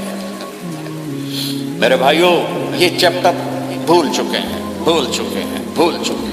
جب تک یہ چیپٹر زندہ نہیں ہوگا زندگی اسلامی نہیں بنے گی، معاشرہ اسلامی نہیں بنے گا، اور آگے قوموں کے لیے اسلام کا دروازہ نہیں کھلے گا۔ ہمیں معاف کرنا آتا ہو، ہمیں گالی دینے والے کو دعا دینا آتا ہو، غیبت کرنے والے کی تعریف آتی ہو، اور غیبت کرنے سے، غیبت سننے سے اپنے آپ کو ایسے بچاؤ جیسے زہر سے بچاتے ہو، اسے آگ سے بچاتے ہو۔ ایک دوسرے کو نفرت کا بول نہ بولو ورنہ ساری زندگی تباہ و برباد ہو جائے گی۔ میرے رب کی قسم، میرے نبی نے کہا ایک زبان کا بول انسان بولتا ہے وہ جہنم کی گہرائیوں میں گر جاتا ہے، اور ایک زبان کا بول انسان بولتا ہے وہ جنت کے درجات پر چڑھ جاتا ہے۔ یہ زبان بہت طاقتور چیز ہے، میں ہر بیان میں اس کو دہرا رہا ہوں کہ جتنا یہ عمل ختم ہو چکا ہے اتنا کوئی عمل بھی نہیں ختم ہوا ہے۔ میرے نبی نے فرمایا معاذ تمہیں سارے دین کا خلاصہ بتاؤں؟ معاذ الا انبئک بمیلاک ھذا کلہ، میں تمہیں پورے دین کا خلاصہ بتاؤں؟ کون معاذ جس کے ہاتھ میں علماء کا جھنڈا ہوگا؟ کون معاذ؟ میں ابھی مئی میں ان کے اردن اجتماع میں گیا، آگے ان کے اربد میں گئے، آگے وہاں ان کا مقبرہ ہے 18 کلومیٹر، میں گیا کمرے میں داخل ہوا تو سارا کمرہ خوشبو سے مہک رہا تھا، اور مجھے ایک شخص نے بتایا یہ خوشبو 24 گھنٹے یہاں آتی رہتی ہے۔ جن کو 18 ہجری میں انتقال ہوا، 1417 سال ہو گئے مرے ہوئے، اور قبر سے خوشبو آ رہی۔ اس آدمی کو سمجھایا کیسے اور بتایا کیا؟ معاذ تمہیں سارے دین کا خلاصہ بتاؤں؟ کہا جی بتائیں۔ تو آپ نے یوں کیا، اپنی زبان نکالی اور اس کو پکڑا انگلی سے، کہا کف ھذا، معاذ اس زبان پہ قابو پا جا، یہ پورا دین ہے۔ یہ زبان آج کھل گئی ہے۔ لقمان علیہ السلام کا فرمان ہے بیٹا میں چپ رہنے پہ کبھی نہیں پچھتایا، میں ہمیشہ اپنے بول پہ پچھتایا۔ معاذ نے کہا یا رسول اللہ زبان کے بول پہ پکڑ ہوگی؟ تو تیرا بھلا ہو جائے معاذ، سب سے زیادہ جہنم میں دھکا دینے والی زبان ہوگی۔ اور ایک صحابی ہیں ابو دجانہ۔ کون ابو دجانہ؟ السابقون الاولون من المہاجرین والانصار، اس میں پہلی صف کے صحابہ۔ کون ابو دجانہ؟ جب آپ حج پر گئے تو اپنی جگہ مدینے کا امیر ابو دجانہ کو بنایا۔ ابو دجانہ حج میں شریک نہیں ہوئے، کہ آپ نے اپنی جگہ ان کو اپنا نائب بنا کے وہاں کھڑا فرمایا ابو دجانہ میری جگہ پر مدینے کا امیر ہے، یہ وہ ابو دجانہ ہیں۔ کون ابو دجانہ؟ جو جنگ بدر سے لے کر آخری حج تک ہر سفر میں شریک ہیں، ہر سفر میں شریک ہیں۔ ان کی ایک بات میں بتانا چاہتا ہوں، پہلے تھوڑی سی ان کی ہسٹری بتانا چاہتا ہوں۔ کون ابو دجانہ؟ احد کی جنگ میں آپ نے تلوار اٹھائی، کہ اس تلوار کو کون لے گا؟ کئی صحابہ کھڑے ہو گئے، آپ نے کہا اس تلوار کا حق کون ادا کرے گا؟ سارے بیٹھ گئے، 3 آدمی کھڑے رہے، ایک زبیر بن عوام، ایک عمر بن خطاب، ایک ابو دجانہ۔ ان کا نام ہے سماک بن خرشنہ، سماک بن خرشنہ ان کا نام، ابو دجانہ سے مشہور ہے۔ تو آپ نے تلوار نہ عمر کو دی، نہ زبیر کو دی، ابو دجانہ کو دی تھی۔ تو عمر رضی اللہ عنہ نے تو محسوس نہیں کیا، حضرت زبیر نے محسوس کیا کہ اس کو کیوں دی، مجھے کیوں نہیں دی؟ میں مہاجرین میں سے ہوں، میں پھوپھی کا بیٹا ہوں، میں اس سے دلیری میں کم نہیں، بلکہ حضرت زبیر کی دلیری کی تو دھاک تھی، جدھر سلوار چلتی تھی کاٹتی چلی جاتی تھی، کہنے کہ میں دیکھوں گا یہ کیا کرتا ہے۔ تو ابو دجانہ کے پیچھے پیچھے زبیر کو لیے، تو ابو دجانہ نے جو حملہ کیا تو 3000 کا لشکر تھا، اس کو چیر کے پار نکل گیا، پورے لشکر کو کاٹ کے پار نکل گیا۔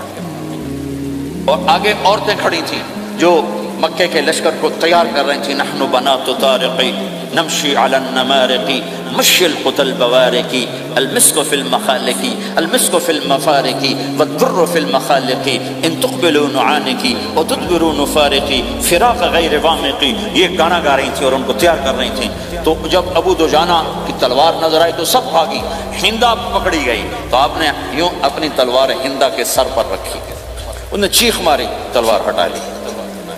تو زبیر پیچھے پیچھے چلو یہ کیا کیا ہے؟ جنگ میں اگر کوئی عورت حصہ لے اسے مارنا جائز ہے، ویسے جائز نہیں ہے، عورت کو، بچے کو، بوڑھے کو ہاتھ لگانا جائز نہیں ہے۔ تو انہوں نے کہا تلوار کیوں نہیں چلائی؟ کہا میرے محبوب کی تلوار ہے، عورت کے خون سے رنگین کر کے اس کی شان نہیں گھٹانا چاہتا، یہ میرے نبی کی تلوار ہے۔ پھر واپس ہوئے، پھر اٹیک کیا اور پھر مجمع کو چیر دیا۔ سامنے ایک آدمی آ رہا تھا ہاتھی کی طرح، اتنا لمبا موٹا تازہ، تو زبیر کہنے لگے میرے جی میں آیا کبھی اس کی ٹکر ہونا پھر میں دیکھوں ابو دجانہ کیا چیز ہے۔ تو اللہ کا کرنا ایسا ہوا ابو دجانہ دونوں آمنے سامنے ہو گئے، تو وہ ایسے شاہ سوار تھے کہ دونوں طرف کے لشکر ذرا تھم گئے اور وہ دونوں بھڑ گئے۔ ابو دجانہ کے اپنے جوہر، اس پہلوان کے اپنے جوہر، غبار اٹھا، مٹی اٹھی، اور اس کی اپنی طاقت، ان کی اپنی طاقت، انہوں نے ابو دجانہ کو اس نے زخمی کر دیا۔ ابو دجانہ نے جو جوش میں آ کے ماری تلوار، اس کو لگی یہاں، تو اتنی طاقت سے لگی کہ اس کے نیچے اتر کر 2 ٹکڑوں میں تقسیم کر دیا، ماری، ایک حصہ ادھر ایک حصہ۔ پھر یوں دیکھا اور اپنے چہرے سے لوہے کی ٹوپی اتاری، اما ترا انا ابو دجانہ، کیا دیکھ رہے ہو؟ میں ہوں ابو دجانہ، تلوار صحیح لی ہے میں نے، غلط نہیں لی، یہ ابو دجانہ ہے۔ اور جب شکست ہو گئی احد کی جنگ میں، اور پھر 10-12 آدمی نے آپ کو گھیرے میں لیا ہوا تھا، ان میں ایک ابو بکر تھے، عمر تھے، علی تھے، طلحہ تھے، زبیر تھے، سعد بن ابی وقاص تھے، اور سہل بن حنیف تھے، عبادہ قتادہ بن نعمان تھے، اور ابو دجانہ تھے رضی اللہ تعالی عنہم، ان میں سے ایک ابو دجانہ بھی تھے۔ اور یمامہ کی جنگ میں ابو دجانہ شہید ہوئے، یمامہ کی جنگ میں شہید ہوئے۔ یہ ابو دجانہ کی تھوڑی سی سیرت آپ کے سامنے آئی ہے۔ اس کے بعد اب آپ ان کے قول کو سنو تاکہ اس کا وزن آپ کے سامنے آئے۔ یہ بدر کے شریک ہیں، اللہ کے نبی نے کہا بدر کا صحابی جو مرضی کرے بخشا گیا۔ یہ صلح حدیبیہ کے شریک ہیں، اللہ نے قرآن میں کہا لقد رضی اللہ، میں ان سے راضی ہو گیا۔ یہ صحابی ہیں، اللہ نے کہا کلا وعد اللہ الحسنى، اے میرا نبی تیرے ہر صحابی کے لیے جنت کا وعدہ ہے۔ اور اب یہ کیا کہتے ہیں؟ یہ کیا کہتے ہیں لوگو؟ ان ارجع عملی عند، لوگو میرے پاس، ابو دجانہ میرے پاس بخشش کا سب سے بڑا عمل جانتے ہو کیا ہے؟ بدر نہیں، احد نہیں، حدیبیہ نہیں، خندق نہیں، خیبر نہیں، فتح مکہ نہیں، آخری حج نہیں۔ کیا ہے؟ کیا ہے لوگو؟ ان ارجع عملی عندی، میرے پاس آخرت میں بخشش کا سب سے بڑا عمل بس ایک ہے کہ ما آذیت احدا بلسانی، میں نے اپنی زبان سے کبھی کسی کو دکھ نہیں پہنچایا۔ ولا اجد فی قلبی غلا لاحد، اور میرے دل میں کسی کے لیے بغض کوئی نہیں ہے، بس یہ میری بخشش کا عمل ہے۔ تو بھائیو، نبی کے اخلاق میں 2 چیزیں لے لو، ایک زبان سے کسی کو دکھ نہ دو، ایک دل میں کسی کا بغض نہ رکھو۔ اللہ کی قسم بغیر حساب کتاب کے جنت میں جاؤ گے۔ بڑے بڑے جنید بغدادی اور بڑے بڑے معرفت والے تمہیں دیکھتے رہ جائیں گے، تمہاری رفتار اتنی تیز ہوگی کہ تمہیں وہی پکڑ سکے گا جس کا یہ 2 عمل تم سے زیادہ اچھا ہوگا۔ جس روڈ پہ رش ہوتا آپ وہاں سے گاڑی ہٹا لیتے ہو، ادھر نہیں، ادھر رش ہے، وہ سائن وغیرہ آپ کو آ جاتے ہیں کہ بھائی ادھر بلاک ہے، ادھر نہیں جانا، ادھر جانا ہے۔ تو جہاں روڈ پہ رش ہوتا ہے تو قیمتی سے قیمتی گاڑی کی رفتار بھی آہستہ ہو جاتی ہے، اور جہاں روڈ خالی ہوتا ہے تو پرانی گاڑی بھی بھاگے جا رہی ہوتی ہے۔ ہمارے یہاں پرانی گاڑی ہوتی ہے نا، پرانی بسوں کے پیچھے لکھا ہوتا ہے نہ انجن کی خوبی نہ ڈرائیور کا کمال، خدا کے سہارے چلی جا رہی ہے۔ اور جس کے پاس ایسی گاڑی ہو، نہ انجن کی خوبی نہ ڈرائیور کا کمال، تو اگر اس کو روڈ خالی مل جائے تو وہ تو مرسیڈیز والے سے پہلے پہنچے گا، رینج روور والے سے پہلے پہنچے گا، بینٹلی والے سے پہلے پہنچے گا، رولز رائس والے سے پہلے پہنچے گا، جو وہ تو پھنسی کھڑی ہو چکی، اس کا روڈ ہی خالی ہے۔ تو میرے بھائیو، یہ میں ایک مثال دیتا ہوں، عبادات کی روڈ پہ بہت رش ہے، نمازی بے شمار ہیں، روزے دار بے شمار ہیں، عمرے والے بے شمار ہیں، حج والے بے شمار ہیں، اور تہجد گزار بے شمار ہیں، علماء بے شمار ہیں، حافظ بے شمار ہیں، ذکر والے بے شمار ہیں، بہت رش ہے، تبلیغ والے بے شمار ہیں، لیکن جو اخلاق والا روڈ ہے نا، یہ خالی پڑا ہے۔ اس پہ موٹر زوکی پہ چڑھ کے آ جاؤ تو سب سے آگے نکل جاؤ، سائیکل پہ چڑھ کے آ جاؤ تو سب سے آگے نکل جاؤ، کہ روڈ ہی خالی ہے، اخلاق کا روڈ خالی ہے۔ غصے کو پینا، دکھ دینے والے کے سامنے، درد دینے والے کو خوشیاں دینا، گالی دینے والے کو دعا دینا، کرو تو صحیح۔ میرے رب کی قسم اس میں وہ لذت ہے، وہ لذت ہے کہ ساری دنیا کی لذتیں تمہیں بھول جائیں گی اگر یہ لذت تمہیں مل گئی۔ بیجا ایام کی تلخی کو بھی ہنس کے ناصر، غم کے سہنے میں بھی قدرت نے مزہ رکھا ہے۔ اپنے لہو کے گھونٹ پی، زخم پہ زخم کھا کے جی، آہ نہ کر لبوں کو سی، عشق ہے دل لگی نہیں، سینے پہ تیر کھائے جا، آگے قدم بڑھائے جا، یعنی زبان حال سے کہہ دے کہ ہاں ستائے جا۔ آج اخلاق کوئی نہیں ہے، میں تو روتا پھرتا ہوں۔ تبلیغ میں نکلو نکلو نکلو، خانقاہوں میں ذکر ذکر ذکر، اور مدرسوں میں فقہ فقہ فقہ، کوئی تو اس سبب کو بھی، یا اور بھی دکھ ہیں زمانے میں محبت کے سوا، راحتیں اور بھی ہیں وصل کی راحت کے سوا۔ جس دن امت کے اخلاق زندہ ہوئے، آپ اسلام کی بہار دیکھو گے۔ اگر اپنے گھر میں خوشیاں لانا چاہتے ہو تو اللہ کی قسم بڑے گھر سے نہیں آئے گی، کوئی 5 لاکھ پاؤنڈ کی گاڑی سے خوشی نہیں آئے گی، کوئی بہت بڑا عالی شان بنگلہ بنانے سے خوشی نہیں آئے گی، تمہارے اخلاق سے گھر میں خوشی آئے گی۔ اگر بیوی کا سلوک تمہارے ساتھ اچھا ہے، تمہارا سلوک بیوی کے ساتھ اچھا ہے، اس گھر میں خوشی ہے۔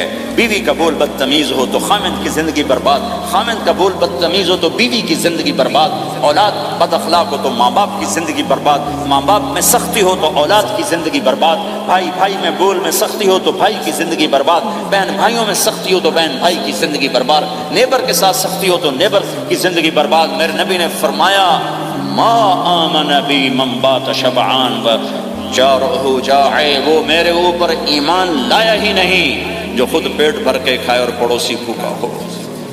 واللہ لا یؤمن واللہ لا یؤمن واللہ لا یؤمن، 3 دفعہ اللہ کی قسم ایمان والا نہیں، اللہ کی قسم ایمان والا نہیں، اللہ کی قسم ایمان والا نہیں۔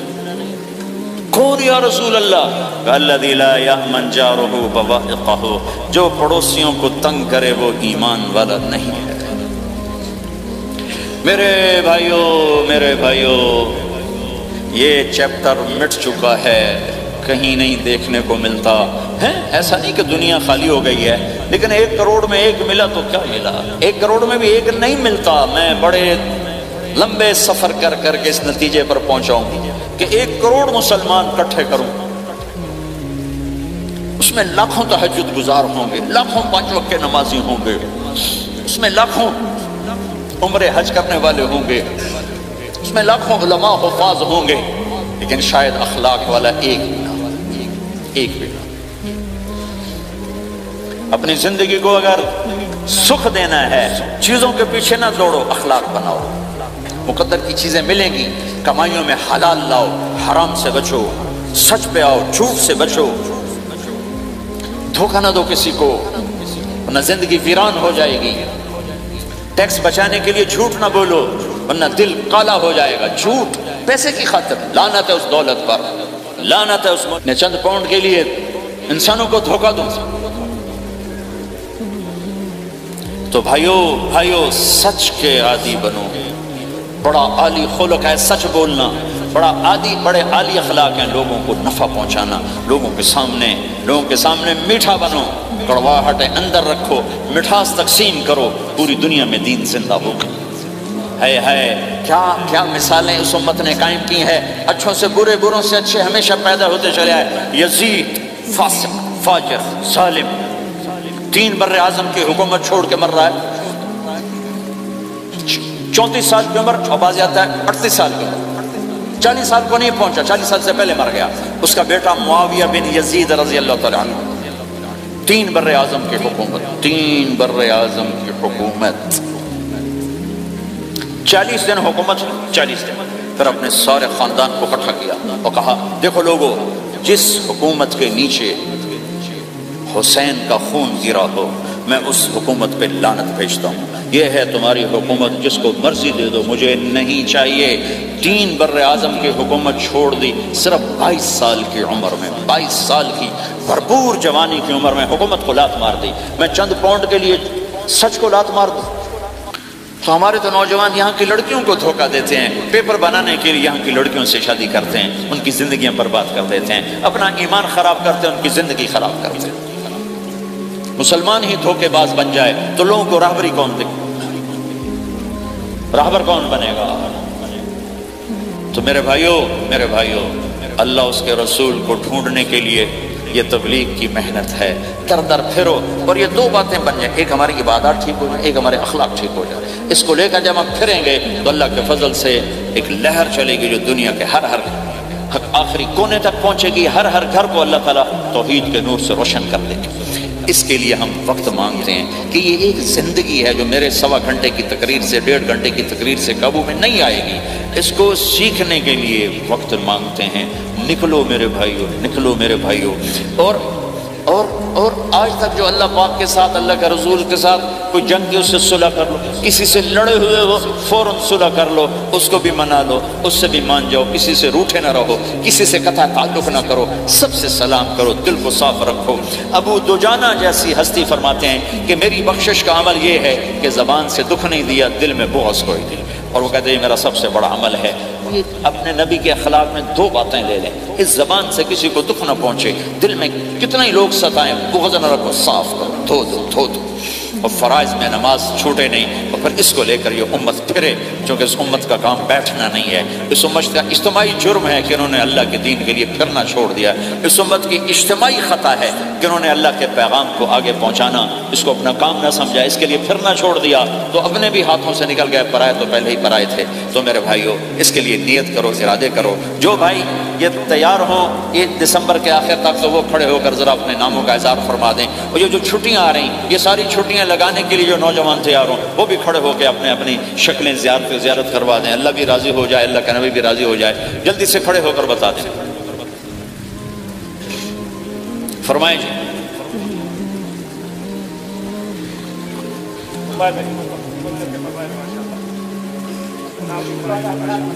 بولو بھائی،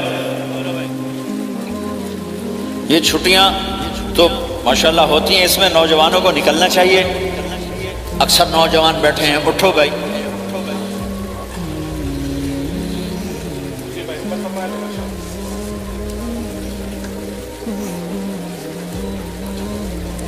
جلدی فرمائیں بھائی، جلدی فرمائیں۔ ایسے نہیں ہوگا، پہلے 4 مہینے دینا پھر سنو۔ بیٹھ جاؤ، یہاں سوال نہیں کیا جاتا بھائی۔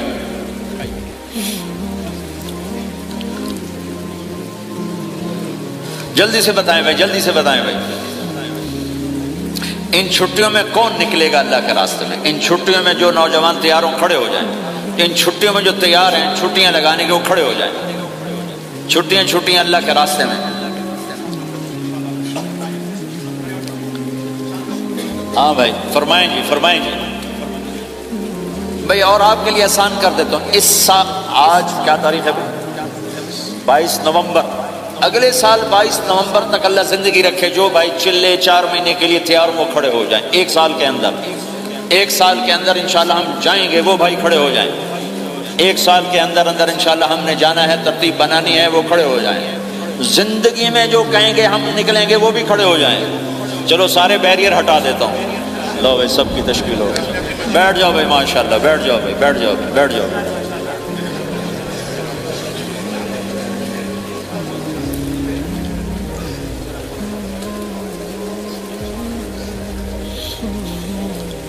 ہاں بھائی بیٹھ جائیں بھائی، دعا کرتے ہیں۔ دعا سے پہلے تھوڑی سی بات کرنا چاہتا ہوں، میں سن لیں پھر انشاءاللہ دعا کرتے ہیں۔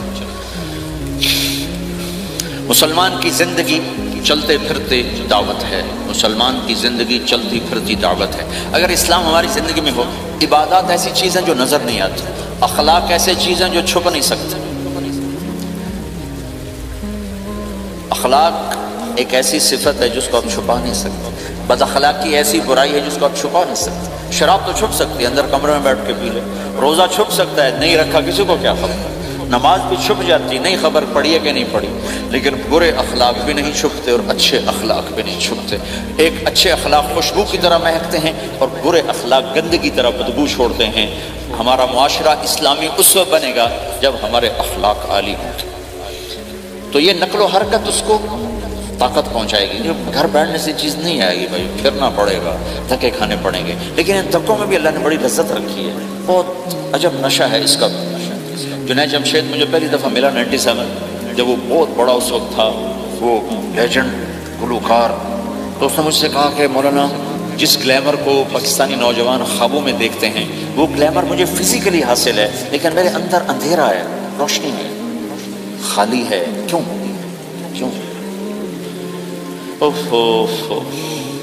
میں نے کہا تمہارے سیدھے گھٹنے میں درد ہو، تم الٹے گھٹنے میں دوا لگاؤ تو فائدہ ہوگا کہ نہیں؟ میں نے کہا اندھیرا تمہاری روح میں ہے اور تم روشن کر رہے ہو جسم کو، کبھی میوزک سے، کبھی کسی چیز سے، کبھی کسی چیز سے۔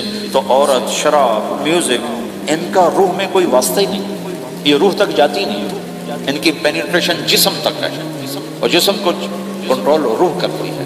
جب روح میں بھوک اٹھتی ہے تو وہ پریشانی میں کی شکل میں ظاہر ہوتی ہے۔ تم اللہ سے تعلق بنا لو، یہ سب کچھ ٹھیک ہو جائے گا۔ پھر جب نے 3 چلے شروع کیے تو اس کا مجھے فون آیا۔ ہمارا ایک شہر ہے چھوٹا سا، زلزلے میں ختم ہو گیا تھا، بالاکوٹ۔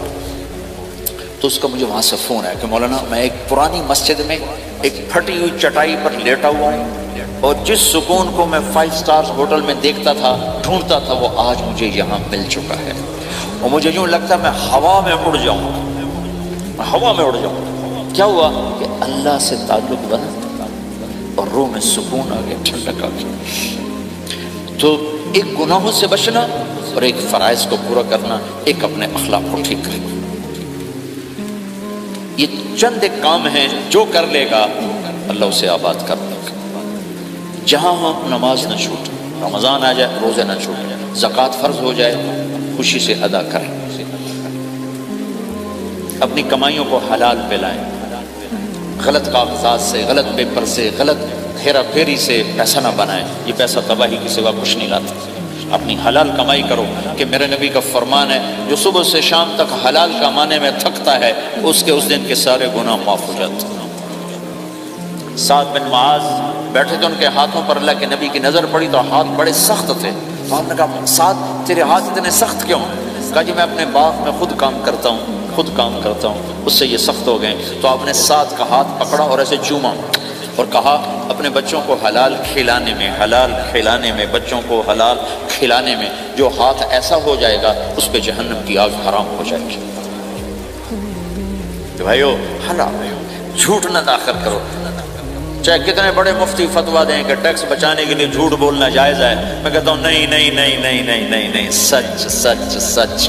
دو سودے ہیں، ایک طرف چند سو پاؤنڈ ہیں، ایک طرف سچ ہے، جس کو لینا ہے لے لو۔ سچ کو لوگے تو اللہ کے قدموں میں چلے جاؤ گے، اللہ کے حبیب کی چھاؤں میں چلے جاؤ گے، اللہ کی چھاؤں میں چلے جاؤ گے۔ جھوٹ، ہاں صرف جھوٹ بولنا جائز ہے، دو بھائی لڑ پڑے ان میں صلح کرانے کے لیے جھوٹ بولنا جائز ہے۔ میاں بیوی لڑ پڑے تو بیوی کو منانے کے لیے خامند جھوٹ بول سکتا ہے، خامند کو منانے کے لیے بیوی جھوٹ بول سکتی ہے۔ اس کے علاوہ جھوٹ نہیں ہے، سچ کے ساتھی بنو۔ اللہ کی قسم وہاں سے رزق آئے گا جہاں سے وہم و گمان بھی۔ پھر آپ اس حکومت کو دھوکہ دیتے ہو جو آپ کی ہمدرد ہے۔ ہماری حکومتیں تو خود بھی چور ہیں، تو ان کو چور پڑے ہوئے، چوروں کو چور پڑے ہوئے۔ تمہاری حکومتیں تو چور نہیں ہیں، تو تم پہ خرچ کرتے ہیں۔ ان سے بینیفٹ لینا ہو تو پیچھے ہو، ان کو ٹیکس دینا ہو تو کہ تو کدھر لکھا ہے شریعت میں ٹیکس دینا جائز ہے؟ کیا لکھا ہوا ہے؟ آگے مفتی بھی بیٹھو میں فتوے دینے کے لیے۔ جب ان سے نفع اٹھاتے ہو تو ان کو نفع پہنچاؤ، ان سے سہولتیں لیتے ہو ان کو سہولت پہنچاؤ۔ جو تمہارے خرچ کرنے میں دیانتدار ہیں ان کے ساتھ بددیانتی نہ کرو۔ مسلمان ہو اور دھوکہ، یہ دو چیزیں جوڑ نہیں سکتی۔ اپنی عیاشی تھوڑی کم کر دو تو اللہ اس میں برکت دے گا۔ آپس میں کبھی اونچ نیچ ہو جائے فوراً صلح کرو، لڑائی پہ باقی نہ رہو کہ یہ ہم نے بات نہیں کرنی، ہمارا سلام دعا ختم، ایسا کبھی نہ کرو۔ اونچ نیچ ہوتی ہے لیکن فوراً صلح کرو۔ ماں باپ میاں بیوی اکٹھے رہتے ہیں تو ہمارا سسرالی معاشرہ بہت سخت قسم کا ہے، ماں باپ اتنی مداخلت کرتے ہیں، بچے میں ان کی زندگی تباہ کر دیتے ہیں۔ ساس سسر بہو پہ اتنا حق جتلاتے ہیں کہ خامن کا بھی اتنا حق نہیں رہ جاتا، اس سے زندگی ٹوٹ جاتی ہے۔ اگر سسر ہو بہو کو عزت دو، ساس ہے بہو کو عزت دے، بہو ہے ساس سسر کو عزت دے۔ لیکن اللہ کی قسم ساس اور سسر کا بہو پہ کوئی شرعی حق کوئی نہیں۔ میرے بچے کی شادی ہوئی، میں نے اپنی بیوی سے کہا بات سنو، ہم کسی کی بیٹی کو لے کے آ رہے ہیں، اگر ماں بن کے دکھاؤ گی تو میں یہاں اس کو لاؤں، اور اگر ماں بن کے نہیں دکھانا تو میں اس کو الگ کر دیتا ہوں، تاکہ ہم اس کی زندگی میں دخل انداز نہ ہوں، ہم ان کی زندگی کو خراب نہ کریں۔ اگر کسی کے پاس الگ گھر لینے کی وسعت نہیں ہے تو وہ خود تو الگ ہو سکتا ہے کہ نہیں ہو سکتا؟ ایک ہی گھر میں رہتے ہیں، الگ گھر کی وسعت نہیں تو دونوں باہر نکل جاؤ، بچوں کی زندگی سے باہر نکل جاؤ، اپنا ان پر حاوی نہ کرو، ورنہ آپ خود بھی برباد ہو جاؤ گے، ان کو بھی برباد کر دو۔ کتنی طلاقوں کے پیچھے ساس اور سسر ہے، کتنی طلاقوں کے پیچھے میاں بیوی کی آپس کی بدتمیزی ہے کہ اس ماحول میں برداشت کرنے کا رواج ختم ہو گیا۔ برداشت نہیں کرنا، بڑا نقصان سہنا ہے، چھوٹا نہیں سہنا ہے۔ ڈائمنڈ کیسے بنتا ہے؟ ڈائمنڈ کاربن ہے، وہ ڈائمنڈ کیسے بنتا ہے؟ وہ پریشر کو برداشت کرتا ہے، چمکا کے اسے ڈائمنڈ بنوا دیتا ہے۔ تو نوجوانوں کے ذمے ہے کہ اپنی بیوی کو پروٹیکشن دیں ماں باپ سے، ماں باپ زیادتی کریں سامنے آ جائیں، ہاتھ جوڑیں، پاؤں پکڑیں، بدتمیز نہ ہوں کہ ابا جی میں آپ کا حکم، اب مجھے اس کا کیا کرنا ہے، اماں جی اب مجھے فرمائیں میں کیا کرنا ہے، میرے ذمہ ہے، اس کے ذمہ نہیں ہے۔ بیوی زیادتی کرنے لگے تو اس کے سامنے ہو جاؤ، دیکھو بیگم یہ تیرا میرا رشتہ ٹوٹ سکتا ہے، ماں باپ کا رشتہ ٹوٹ نہیں سکتا ہے، ماں باپ کا وہ رشتہ ہے جسے توڑا نہیں جا سکتا. نکاح تو ایک بول پہ ٹوٹ جاتا ہے. میں تیری ہر ضرورت پوری کروں گا لیکن تو میرے ماں باپ کے لیے تکلیف کا باعث نہ بن. یہ مرد کی ذمہ داری ہے. ہم یہ معاشرہ بھلا چکے ہیں. ہمارے پڑوسی ذمہ دار تھے, ان کے بچے کے نکاح میں گیا تو مجھ سے کہنے لگے مولانا میری بیگم نے مجھ سے کہا کہ دیکھو ہم زندگی گزار چکے ہیں, اب یہ بچے زندگی شروع کرنے لگے ہیں, تو پہلے میرے بیٹے کے لیے الگ گھر بنا اور اس کی بیوی کی ڈولی کو وہاں لے کے آ, میرے گھر میں نہ لانا کہ ایسا نہ ہو ہم میاں بیوی بچوں کی زندگی خراب کر دیں. تو پہلے میں نے بیٹے کا گھر بنایا ہے, اب اس کی شادی کر رہا ہوں, اس کی بیوی کی ڈولی وہاں اترے گی, میرے گھر میں نہیں اترے گی کہ ہم دونوں میاں بیوی کہیں ان کو خراب نہ کر بیٹھے. اور ہر آدمی کے پاس تو اتنے وسائل نہیں ہیں کہ وہ الگ گھر دے, لیکن یہ وسائل تو سب کے پاس ہیں کہ ان کی زندگی سے نکل جائے. ہاں ان میں کوئی کھٹپٹ ہو جائے تو صلح کرانے آئیں, لیکن ہوتا کیا ہے کہ لڑکے کے ماں باپ اپنے بیٹے کے حمایتی ہوتے ہیں, لڑکی کے ماں باپ اپنی بیٹی کے حمایتی ہوتے ہیں اور آپس میں جنگ شروع ہو جاتی ہے. نہ یہ نیچے ہوتا ہے نہ وہ نیچے ہوتا ہے. نئی نئی شادی ہوتی, زندگی گزارنے کا پتہ نہیں ہوتا, ٹھوکریں کھاتے ہیں تو ان کو سنبھالنے کی ضرورت ہوتی ہے. لیکن ہوتا کیا ہے کہ ماں باپ اپنے بیٹے کے کان میں نہ بیوی کی شکایتیں لگاتے رہے, یہ کرتی ہے, یہ کرتی ہے, یہ کرتی ہے, اور وہ بچی کو اس کے ماں باپ کہتے رہے کہ یہ کرتے ہیں, یہ کرتے ہیں, یہ کرتے ہیں. زبان پر ٹیپ لگا رہے تو آپ کی زندگی روشن ہو جائے گی, آپ کا جیون خوبصورت ہو جائے گا. اور کبھی اونچ نیچ ہو جائے تو معافی مانگو, فوراً معافی مانگو. میاں بیوی لڑ پڑیں اور پھر صلح کر لیں تو اللہ کو یہ عمل اتنا پسند ہے کہ ان کی صلح پر پچھلے سارے گناہ ان کے معاف کر دیں. قرآن کی ایک آیت اتری ہی میاں بیوی کی لڑائی پر تھی. ایک خامد اپنی بیوی پہ بڑے ناراض ہو گئے, مسجد میں بیٹھے بیٹھے انہوں نے نیت کی گھر جاؤں گا اور بیوی کی ٹھکائی کروں گا. یہ انہوں نے نیت کی ہوئی, مسجد میں بیٹھے بیٹھے نیت کی گھر جاؤں گا میں نے چنگا لتر پھیرنا ہے.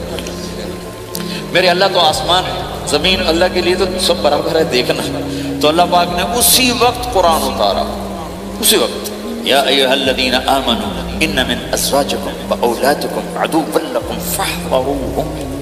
اے ایمان والو, بیوی بچے اولاد, عدوکم نہیں کہا, عدوا لکم, بیچ میں لام لائے ہیں یہ بتانے کے لیے کہ عدو اصلی معنی میں نہیں ہے, یہ اس معنی میں ہے کہ اے ایمان والو تمہارا بیوی بچوں کے ساتھ اٹھا ٹھیا ہو سکتا ہے, کھٹ پٹ ہو سکتی ہے, جھگڑا چھوٹا موٹا ہو سکتا ہے. کیا کرنا ہے؟ فاحذروہم, اس سے بچنا ہے, بڑھانا نہیں, بچنا ہے. کیسے بچنا ہے؟ ان تعفو, اس جھگڑے کو بڑھانا نہیں, مٹانا ہے.